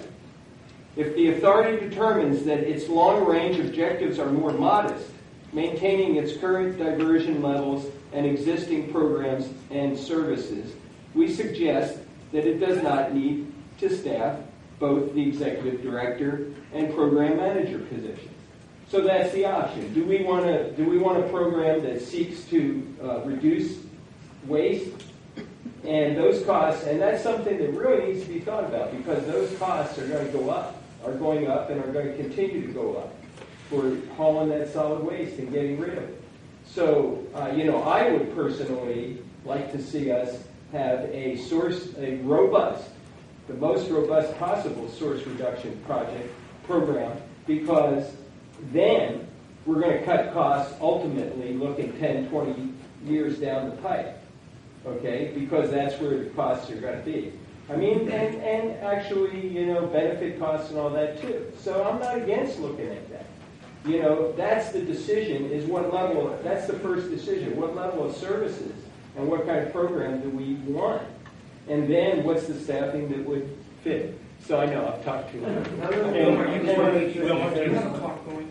No, I didn't have I just want to make it all red. Watch. I'm sure I went more than 3 hours. So I apologize to you. No. We want to get everybody's opportunity, but at the same time, there are other people who want to address the group. So I'm going to ask Well, if you we made me can, read, as so best I we gotta- can. Yep, okay. As best we can. You got keep glasses it though. through. Wait a minute. You, sir, ma'am, and then you. Straight. And you. Would you give us business? I'll wait my turn. Hi, you know me, Craig Strong, county resident. I have many points to make, but I just want to reiterate one and bring up one new one. The reiteration is that you are not following the advice that your R3 consulting group paid for this report. And a precursor to discussing these options, and it was on the agenda but was removed subsequently, is that you need to set your medium and long-term range goals for the solid waste authority and have a mission statement. Duh. I mean, how can you talk about staffing without knowing what they're going to do? It's just too obvious. We've said that before to the board members that said it in the audience. This, you know, your report that we paid $34,000 said it. So that's the first point. The other is that we are, in fact, currently operating for the last year under option 2 without a director and with reduced administrative staff. And here we are bearing witness to how well it works. We're behind on reports. You're setting yourself up. You are already out of compliance with Cal Recycle, the state agency. They have, I saw in your last minutes, sent a letter saying that they have the option of levying fines. May I remind you that 22 years ago, when the city and county were in violation, getting daily fines of thousands of dollars for being out of compliance, both with the solid waste and the landfill. That is why the JPA was formed and why the Solid Waste Authority was established. They got you out of the mess that the city and county was in and went on to provide excellent service in recycling and cutting-edge services to our community, which included bringing in a lot of money in the form of grants when they were staff had to secure those grants. So I think we are witness that option 2 is not currently working, and if you want to stay in good standing with the state, you need to get at least an interim director or get a director so that you can function as you are legally mandated to while you work out this mess. And this mess would be worked out in the form of establishing your long-term goals and mission statement for the Waste Authority. One more thing, if I have time, is Mary brought up a good point, and it's been alluded to several other times, is that yes, if you have less waste stream, you have less tipping scale income coming into the transfer station, which is one byproduct of effective recycling. And that is the goal, is to reduce the amount of waste. On the flip side, you're going to have increased costs of hauling that waste in the long term. And so this speaks to having a long-range goal. Seeing these things are coming, knowing they're going to come. How are you going to plan for it? Are you going to be securing state grants or using other innovations to make up the cost difference rather than simply complaining about a deficit in one year? I think that's enough. Thank you. One clarification before, in my follow-up conversation with the R3 consultants, because you mentioned mission goals and objectives, they recommended against a 2-hour session because part of it is process and defining with the board what that process would be. But in other jurisdictions, would the board sit and vote over vision? Would the board sit and vote over goals? Or would it be delegated to a committee with board members and community members as part of that? So is it much more much more of a process and procedures than an hour or 2 hour meeting. Exactly. And that's what they said to me, and I had to, I understood that. And, yeah, to follow up on that, yes, the development of long-term goals for the week is a long process and needs more involvement from this board, it needs community and employee involvement. And what I'm saying is, in the interim, you don't want to be going underwater because you're understaffed. So we need to at least get an interim director while that process is being worked out. Thank you. Yes, my name is Robin Sutherland, and I've been attending the meetings of this board for a little while. I've been somewhat frustrated, as I know you have been as well.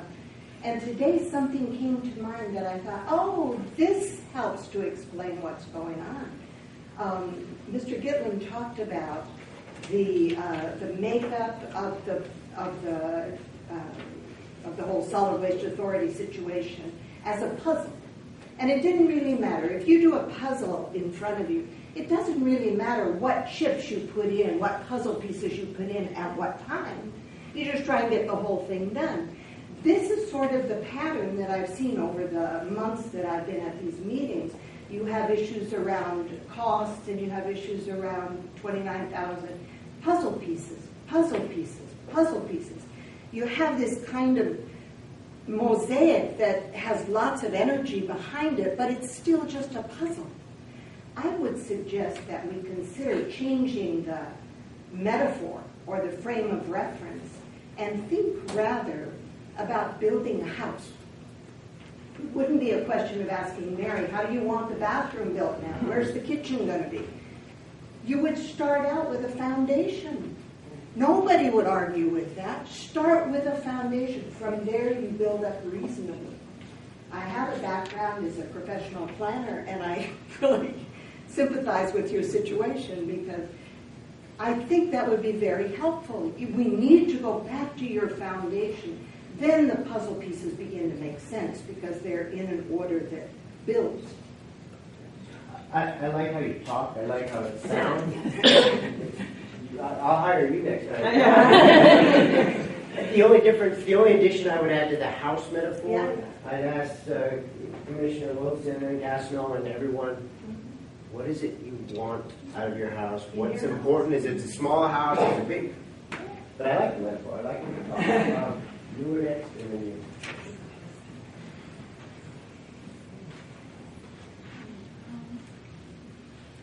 Going back to that metaphor, I think you have, in part, damage an excellent authority.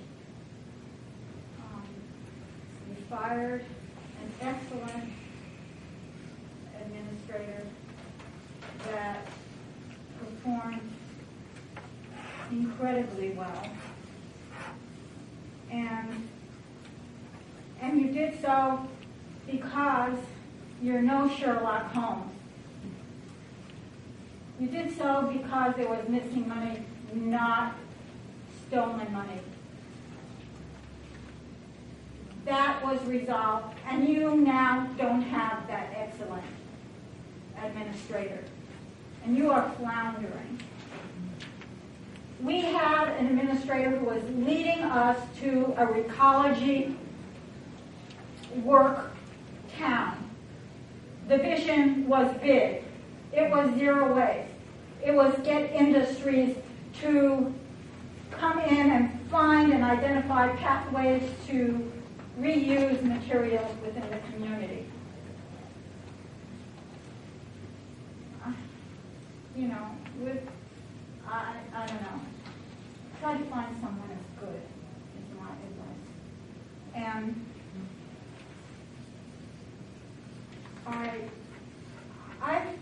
I think that you're being penny wise and dollar foolish. I've said it before. Your administrator can get you grants, as they have before, to clean up the blight in this community. And some simple ideas and complex ideas and details. You know, you should try to get a really dynamic task force that can help you, because creative energy, comes from the community and is on us. And things like working with the private sector, who so much wants their rates to go down, but can't think of anything to do except hold their own waste. There should be an ordinance in place that requires your administration requires private sectors that produce a lot of the waste to meet with the authority. It shouldn't just be optional. Let's wait around for them to have a brainstorm that they set up this magical meeting to help them reduce waste. It should be mandatory that every big waste producer in this county meets with this authority, required to reduce their waste. These are the things that your task force and your administrator can be working on. But they're not going to be working on it if you don't have one. Thank you.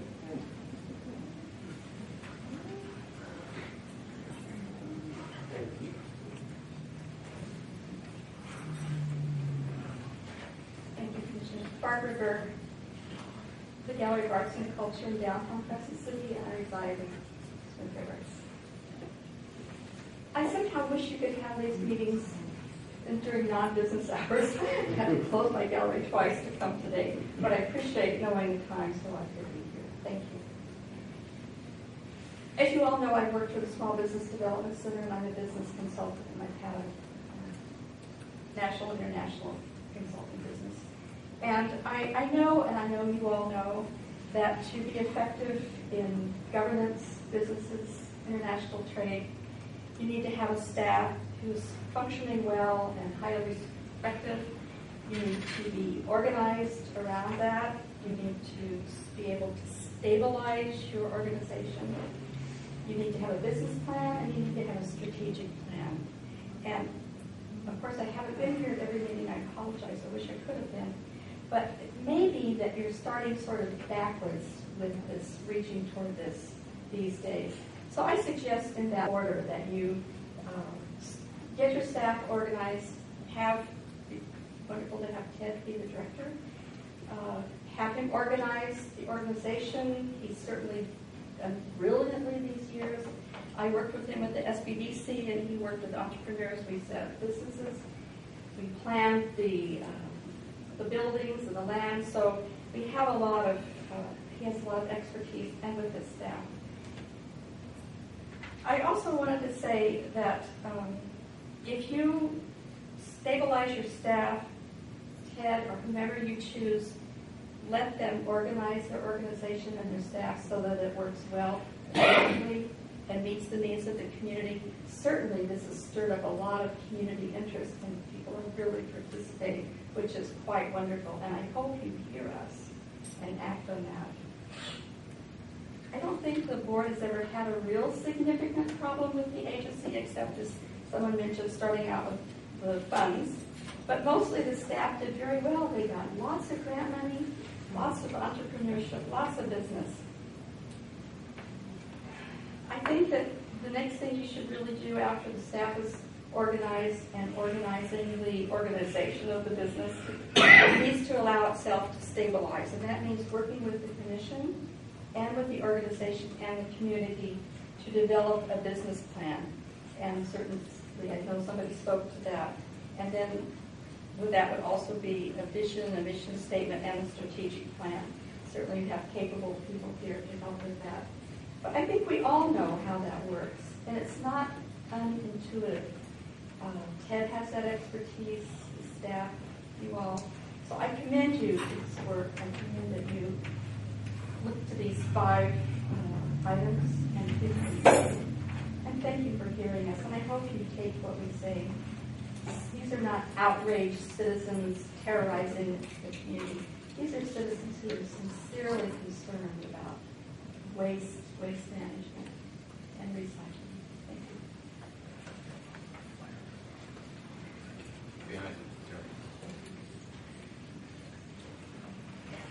So I originally thought this workshop was going to be a real workshop where people could talk to each other and figure out plans and ways to go.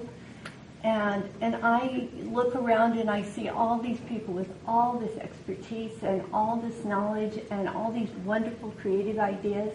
But when we can't have conversations, you know, like real conversations, then it's really hard to share on that level.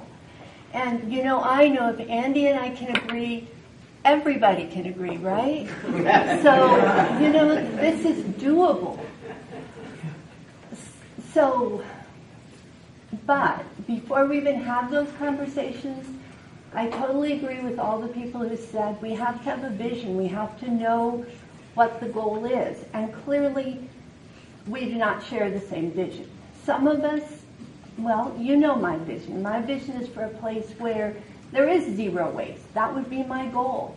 And my goal would be to work toward that. When I was a kid, you went to the dump to see the bears because that's where they went to eat. And we had paper bags that got burned, and we had returnable soda bottles. And we don't have that kind of a life anymore. And when they built that landfill that's such a problem for us and left it in line, they thought they were doing the right thing, but honestly they were just skimming by. They weren't thinking about what the future was going to hold. We can't just skim by anymore. We owe it to our grandchildren, our great-grandchildren, to do what's right for them for the future. And so, and personal opinion, we should give people jobs with benefits. I think it's a human right. So, I am the little old lady who can't afford to pay more, and I'm really grateful for the programs we have now. I'm grateful that I can still buy bags. I'm grateful that I can do my recycling. I'm grateful for all the programs like the paint and the carpet and all of that that makes it affordable for me to be able to not blight my community. And so I'm a yes there. I want to say yes to you guys, yes to this kind of a vision, and I'm wondering if you guys could commit to having some workshops around the strategic plan, to getting to know what your constituents want, and hopefully having them at different times of the day and week so that everyone could be attending, and so that could be advertised, because I've heard the comment that the people that are here don't represent the community. Invite the whole community. Thanks. Yes, sir. I just want to quickly say that I really like the idea of a commission that's made up of employees, the director, and the board, the public. That makes sense. It would be, obviously, it would be a volunteer commission that wouldn't cost the county anything, and it would allow the process to move forward in an orderly fashion as long as we actually do continue to adequately staff and fund the current administration. Thank you. I like Robin's metaphor of building a house. I think it's more like a remodel, though, which is way, way more difficult. No one likes to live in a remodel. But you do have to have a shared vision about what it looks like. And whatever you're going to do with building or remodeling, you have to have a contractor. And I think that we need to have someone in charge that's not having the burden of doing 2 jobs when he can't get 1 job done. So I hope that you're hearing this and that you'll take that to heart and find someone that will be able to do 1 job well and be able to get the reports done so that you can get going on what we need to do for the solid waste authority. And let's move forward and get moving on what we need to do next and put the past behind us. We don't have the issues that we've had in the past. Let's leave that behind us and move forward, and let's all try and get along and best we can on the remodel job, because it's going to be a difficult one. Thank you. Yes, sir. I think you'll be close to the last word. So. My name is Bill Lonsdale. I live in Crescent City. First, a couple of points about process. The public record is not complete right now, I fear, and one way to correct that would be to see if we can furnish the public as an addendum to the next agenda, a, if necessary, redacted copy of the privileged legal documents that you all almost had read out loud here. Second, Commissioner Wilson has done a wonderful job and a favor to your board. You may not know it yet, but she has gone out and researched different types of mission statements which are going to come up in the future. I would suggest respectfully that you disseminate that list to the public so that everybody can consider and appreciate the work Commissioner Wilson has done.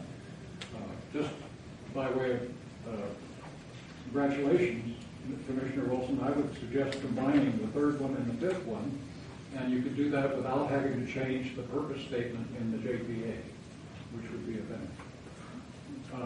And finally, if the chairman would be willing to share, if necessary, a redacted copy of the communication that he had with the R3 honcho that suggests that there's some reinterpretation of their report, that might be shared as well. But moving on to look at the future, I'm glad we escaped, to some extent, putting the cart before the horse here today. I was a little bit afraid that that was the direction we were going to move in, but a lot of good information has come out, and a lot of information that can be used in future deliberations. I would ask the facilitator, what method do we have for capturing all this good stuff up here and making that available to the public? I'm so glad you brought that up. And I'm always very... Go ahead. Oh, I just want to mention there were 4 other people who have signed up to speak. Oh, okay. Well, then let's hurry. Before I'm going to give all of this to Terry, just to Ted. Just one point. Commissioner Sullivan has to go to a local transportation commission. No, I've got a school board meeting next door. No, I mean, but the board will still have it. All right. And I don't want Commissioner Sullivan to leave without sharing his comments about this meeting. So prior to, given the fact that you probably want about 3 or 4 minutes to speak, will you let us know so that we can continue, but then you'll have your say. Okay. Oh, you want to do that? No, I get it. Okay. You got time. You got time. Okay. And who were the others? Nina Janice? Well, I'm sorry. He wasn't done yet. I simply posed a question. I part of the deal. Oh, that's right. That's right. The issues it looks to me like your board is going to have to grapple with are coming to finally to a consensus or a conclusion, both among yourselves and with the community, as to whether we are going to be driving toward the best that we can be, or whether we're going to be, as my colleague over here has suggested, simply a utility. Both are valid. It all depends on what the community wants to do. And that brings us to the question that Commissioner Sullivan has asked in the past, and which I'm sure will be considered in the future, is how do we cost shift from the commercial sector to the residential sector? Because apparently I'm getting from at least 2 board members that they believe the residents don't pay enough and the commercial customers pay too much. So we need to get into some of the nitty-gritty there in order to get a community consensus about that. One of the things that troubles me is the notion that if you start charging people, residential customers, for recycling, they're going to abandon the blue barrels unless you make recycling mandatory. And I don't believe in that. A lot of communities have made that mistake. As a matter of fact, Mr. Gitlin and I had a long conversation about that when he was running for office. And it's not something that the freedom-loving people here in Delaware County would sign up to very readily, I'm afraid. So what is the mechanism? How are you going to do the cost shifting? And what is the nature of the cost shifting going to be? In that respect, I have only one slight difference with Commissioner Wilson, and that is that Commissioner Wilson is the public representative here. And quite often, I hear more about the commercial interests than I hear about residential interests. And I'm hoping that you'll take that in mind as well as we go forward. Thank you. And you said there were 3 more. Yes, I have Janet Gilbert and Gail Rose and Wes Lamb. David Rose. Are you Janet? Yes. Most of my comments were actually stated by others. I think what I was hoping is that this board would be open to everything that's been said and not come up with its already predetermined decisions to go with one of those options, because it seems like nobody would like any of those options entirely. I would like to see cost-benefit analyses for these options. I would like to see research. What other community out there has privately contracted out all of their solid waste, and how is that benefiting the community in terms of cost and what they're getting? Because you want to contract out this position or contract out everything. Find a private model and see if you're actually going to save any money. I think that decisions cannot be made until you've researched all the facts and that somebody else is doing it successfully and that you can then imitate what they're doing well. But I get the opinion that a lot of you have already decided it would be better to work in this path and you don't really know where that path is going to take you. So I would ask for that, and I would also ask that you remember you're only one entity in this county, and water rates have gone up, and sewer rates have gone up, and Pacific Power is applying for rate adjustments, and there's a tipping point at which your residents cannot absorb it. So it's a fine balancing act that you're going to achieve economically to make this work for everyone. And I ask you to realize that we are everyone too.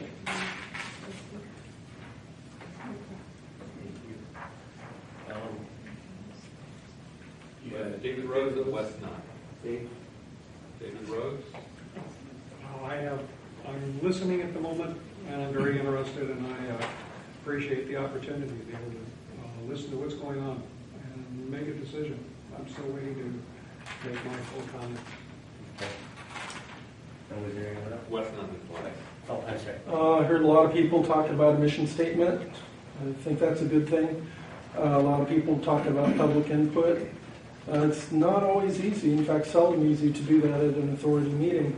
A lot of people talked about a workshop. Well, we have a task force. Sounds like a good subject for the task force.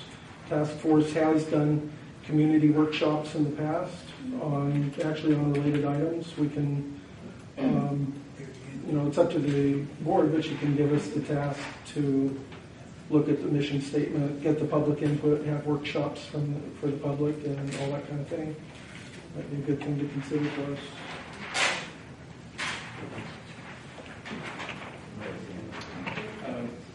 Commissioner Sullivan, did you want to say something before you? I think I'd just go back to what I discussed earlier about having a plan of what we want this to look like. I stated my opinion. I'm not been shy about that, and I think if we choose to go on the utility side of it, then I think staffing levels, would be one of the 3 options. Obviously, as after Council Rice said, option 4 really wasn't illegal. Wouldn't be a viable option, then I'm going to go with council's recommendation on that. A couple things that I do think we need to probably bring up in the next meeting, and we need to put it in the right part of the agenda too, not at the end. And I think a mission statement would be a great one. It gets us, and I think I read a lot of the different ones Commissioner Wilson put. I thought they were pretty good. They were handed out in the last meeting. Just a couple things that I didn't necessarily say that we should have an added cost. I think on the recycling side, because I'm on both sides. I have commercial recycling and I have residential. And I use my residential, it's more than my garbage can is typically, which is great. That's awesome. I think due to the amount of businesses in Delaware County, which is a small number compared to any other county, I shouldn't say any other county, but most majority of counties in California, I think putting that total recycling cost on the business community is wrong. I don't think that's a fair sharing of the costs. If people are true believers in recycling, then they should be willing to pony up a little bit in the process. Should it go through the roof? No, I don't agree with that. But I think if you're really a true believer in recycling and it makes sense, there's a huge benefit over short-term to long-term, that you should be willing to share the cost in it. But once again, I would go back to, what we're looking at this. I would look hopefully for, besides the mission statement, we'll write down because I think there's a lot of confusion about what the authority does itself. And I've heard, don't take my recycling away, I love my service, and that has nothing to do with it. I mean, it does to some degree, but it doesn't on a day-to-day side of that. That is done by the college and the handbooks. That, if you look at the solid waste authorities, the function and what happens with garbage collection in the community, 95% of it is privatized. And I'm not going to make an argument, by the way, I'm not a part of the Tea Party. I mean, I'm not opposed to the Tea Party or stuff, but I'm not an attendee at Tea Party stuff. And I think that, I don't know if you can completely privatize it. I think the Joint Powers Authority, the thing I took away from R3 is the JPA is the best structure. I also took away from it that it needs a different management structure within it too. And in fact, 3 of the 4 options all 4 options suggested it. So going forward, I would like for the authority board to present what exactly a summary of what the authority does for the public's edification at the next meeting. So we know what we're really talking about. Let's narrow this down. It doesn't need to be, I'm going to take my recycling away, we won't be able to haul White City. We're not talking about that. We are really talking about what the authority does itself. And I think that needs to be clarified, so any of these erroneous facts put out. By the way, the majority of the grant money didn't stay here locally. When we looked at the grant money the Solid Waste Authority got, did not stay here locally. It wasn't spent here locally. Of the part that stayed here, the majority went to offset salaries. So getting grants is one thing. There is a benefit to it, but a lot of stuff went out of the county. If it's grants that we enjoy, I'm all for that. But if we're getting it for somebody else's benefit, I'm not necessarily in favor of dedicating staff and money towards that. Anyway, I think I'll mention 29,000 the last time I'm going to mention it. It's been hammered to death. But the money was and I have the sheriff's report, but per the sheriff's report, it was stolen. It was embezzled, it was stolen, it was not missing. So the sheriff came to that conclusion within an ongoing investigation that it was in fact stolen and embezzled. So there was an intention to cover up as the other side that was brought up. So let's not miss, I love how these stories get retold every time. The Solid Waste Authority did a great job getting to the point of getting the transfer site up and everything going, and then it just started getting even bigger. And I think from my perspective, it's in charge of the solid waste in the community. That is what the job is in setting policy. But let's not forget why we're here. There might be a difference in ideologies, but there's things that went wrong along the way for us to reach this point. We don't have an executive director. No smoking gun to any particular person within the organization. And like I said, the current staff, we've got cash controls in place, so I don't want them not to feel a sense of confidence from my perspective in those employees for cash controls. But the money was stolen during his watch. Now, in any job in the world, if that happens under your watch, you're not working there anymore. So let's not repaint this thing about everything was a wonderful thing. The other thing, the reason we ended up in a positive budget is we jacked our fees up just prior to the 12-13 year. So that's the reason we were in the black. It didn't have to do with all of a sudden we did something magical. We just jacked the fees up. So, which you hear back from constituents in my district a lot, actually. So, anyway, to sum it up, that was more than 3 or 4 minutes.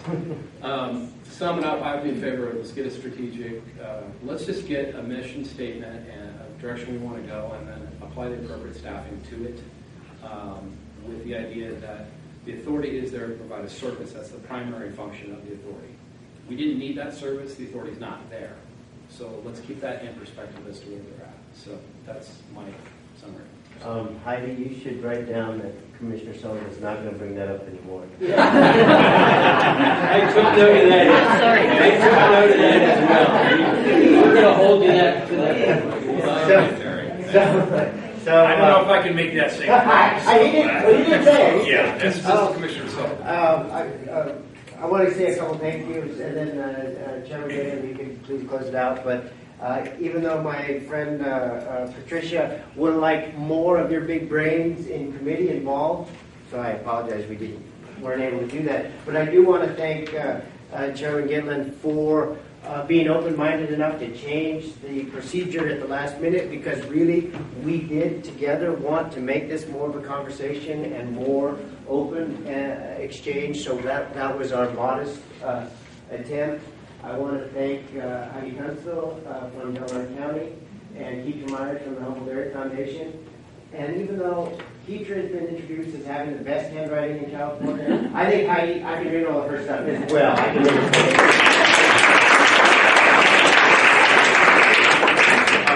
All right, you're bringing it back to us. Now, at this time, I want to close public comments. So everyone has had an opportunity to let us know their feelings on it. Public comments are closed, so I'm going to bring it back to the commissioners now for closing comments. So, starting with you, Commissioner Gastineau. I'm good. Okay. Commissioner Hawley? Mine is very brief. I'm still tired from last week's regular meeting of the Solid Waste Management Authority. And so when you get tired, you start thinking as to why. And we've been dealing with these things a lot over the last year and hearing some of the same things over and over again. And at first I thought of that as kind of a negative because I can remember the month before. So, but when I stopped and thought about it, we really have kind of a positive situation here, and almost everyone in the room appreciates the work of the JPA.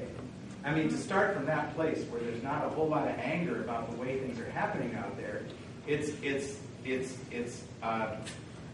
I think we're in an enviable position to make positive change if that's what we want to do, and it's consistent with part of what's being said today.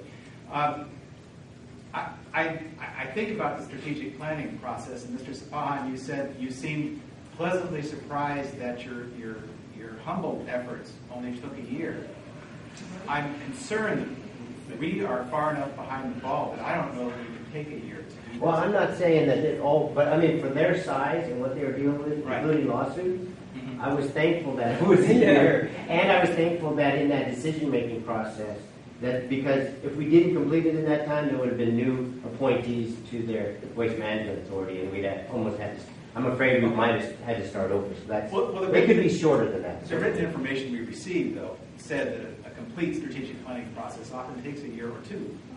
And I appreciated Ms. Henry's last paragraph, where she says when we're under crisis conditions, it may not be the right time to do a complete, overreaching strategic planning process. But we do need some short mission statement and some short-term goals and objectives. And we need to maybe get an executive director or half-time or combined or someone here that lives here. With due respect, you've been great today, and I really appreciated your efforts. But that lives here that can help shepherd us through, I think, that more extensive process that we need to do. So it's good to have an opportunity to have a big picture, and I appreciate everyone's involvement and their understanding. So, Commissioner Wilson. Yeah, I appreciate being able to talk about the report because we certainly have had it for several months, and this was very necessary. I wish we could have gotten into it in more depth at an earlier time because it's stretching out so long. And I did want to say, I was going to read in here off of one of the pages in the report that it says, in fact, it says, based on our discussions with the authority commissioners and the city and the county staff, we found that there was little interest in eliminating the JPA. So I just want everyone to know that I was never in favor of eliminating the JPA. I talked with R3 about keeping the JPA. It's been something that the community decided a long time ago that they wanted to try and come together in the JPA in order to solve some problems that were beyond each of them individually. And by forming the JPA, it does save money in that the county doesn't have to do separate reports from the city. We'll be mirroring those reports and sending those in. So by forming this body, it helped the vendors, I believe. It had a central, which would be Recology and Hambros. Currently, we're able to go to a central agency, and so again, I think everyone was pretty much in favor of trying to keep the JPA because it does provide some good. However, let me read the next part about it. It says there were, however, concerns expressed, among other things, about management, the administration staffing levels, cost controls, current goals and objectives of the system, and whether staff resources have been effectively focused and organized to minimize costs and increase revenues. And the findings of our review support those concerns. So again, what I think everyone here, when we had an opportunity to meet with R3, those were our concerns. And again, we were concerned about management, administrative staffing levels, cost controls, current goals, and the objectives of the system, and whether the staff resources have been effectively focused and organized to minimize costs and increase revenues. So again, there probably are more things that we agree on than we disagree in general, but it gets down to the detail when we're looking at the structure again of this agency, and I believe that we're all working towards to try and we all want to live in a nice community that's sanitary, has good services, and and then we want to provide services at a reasonable cost for working families. And so again, we're all kind of working towards very similar goals, and that I think that the R3 did a good job in outlining those things. I know it's kind of hard for some people to read through all of the options that they put forward because they are recommending change. And again, when the authority was originally formed to site, close down the old dump, to site and build a new transfer station, they did those things and did a fine job with that. There became problems later on, though, when they weren't taking in as much as they were spending, and so this rocky road we've been in has kind of led us to this report. I think R3 did a fine job with the report, and it certainly gives us a springboard. It gives us some discussion points. I think that they're professionals in the industry, and I know that I made a commitment to Pat Block's husband. I don't know what's his name. You asked us if this report came back, if this is, we put it to bed, if this would be it. And so, I gave a commitment on that day to you. Thank you for remembering. Yes, and so I did, and I meant it. And when this report came back, no matter what it said, that we would put it to bed. And so these are the options that came back. And so that's what we're looking at, and I hope that, on both sides, we honor the way the report came back. So it's probably different than one side or the other might have wanted. That's going to happen. That's just how things turn. But I hope that we can kind of focus on what's been put forward here and work towards moving ahead with these goals and with the intent of putting this agency on strong footing, providing a good service to the community, and the goals of the community, and keeping our community clean. And I think that we can all work together on that. So thanks for coming today, and it was a good discussion. I appreciate it. Thank you, Commissioner Wilson. Well, a lot of things have been said today. Some accurate, some not accurate. I heard people say, well, the R3 report says this, and the R3 report says that. The R3 report are recommendations. It actually really only makes one recommendation, and I think all of us are on board that the JPA should not be dissolved. And we're on board, because before that, there was talk about dissolving the JPA, and based on the R3 report, it recommends that we not dissolve the JPA. And I think we're all resolute, and all 5 of us on this board don't want to see that happen. But the R3 report makes a number of suggestions and a number of options. It doesn't categorically say this, or it doesn't categorically say that. It leaves open to interpretation by this board some of its statements. Now, the one clarification, Mr. Lonsdale, I want to answer your question, which I'm going to forward to Mr. Ward to make as part of the public record, is the clarification from Mr. Schoen. I'll paraphrase it for you, but essentially he says, do you want cutting edge or do you want utility? Essentially, that's what it says. Now, that's not to imply they're both good or they're both bad, or one is good and one is bad. They provide different levels of service. We are a small county. We're not Los Angeles County. We're not Santa Rosa. We're not a large county. We have limited population and we have limited funds. So that is why I have leaned toward the utility aspect. Nobody here opposes, as certainly nor do I. I want to see recycling continue, but we have to think about what the responsibilities are of being a leader in the industry, being a small and frankly modest financed county in the extreme northwest corner of California, what we can't afford to do. References were made to, we want to see rates, we don't want to see our rates go up like Pac Power. I think it was you, ma'am, who said that. I want to see rates go down. That was my goal initially. Whatever is going to benefit the public. I don't want to see the commercial part of our industry be burdened with these excessively high rates, which they pass on to the public, and it has an effect on admission prices and food prices, etc., where things are inexorably higher here than they are in, let's say, other communities, because we have to pay for all these things. So I want to see a sense of fairness. That's what would be my goal in how we collect and dispose of our trash. So that having been said, I clearly hear from this authority that another workshop is in order. Is there a consensus that you would like to see this? And we don't have to talk about a specific date.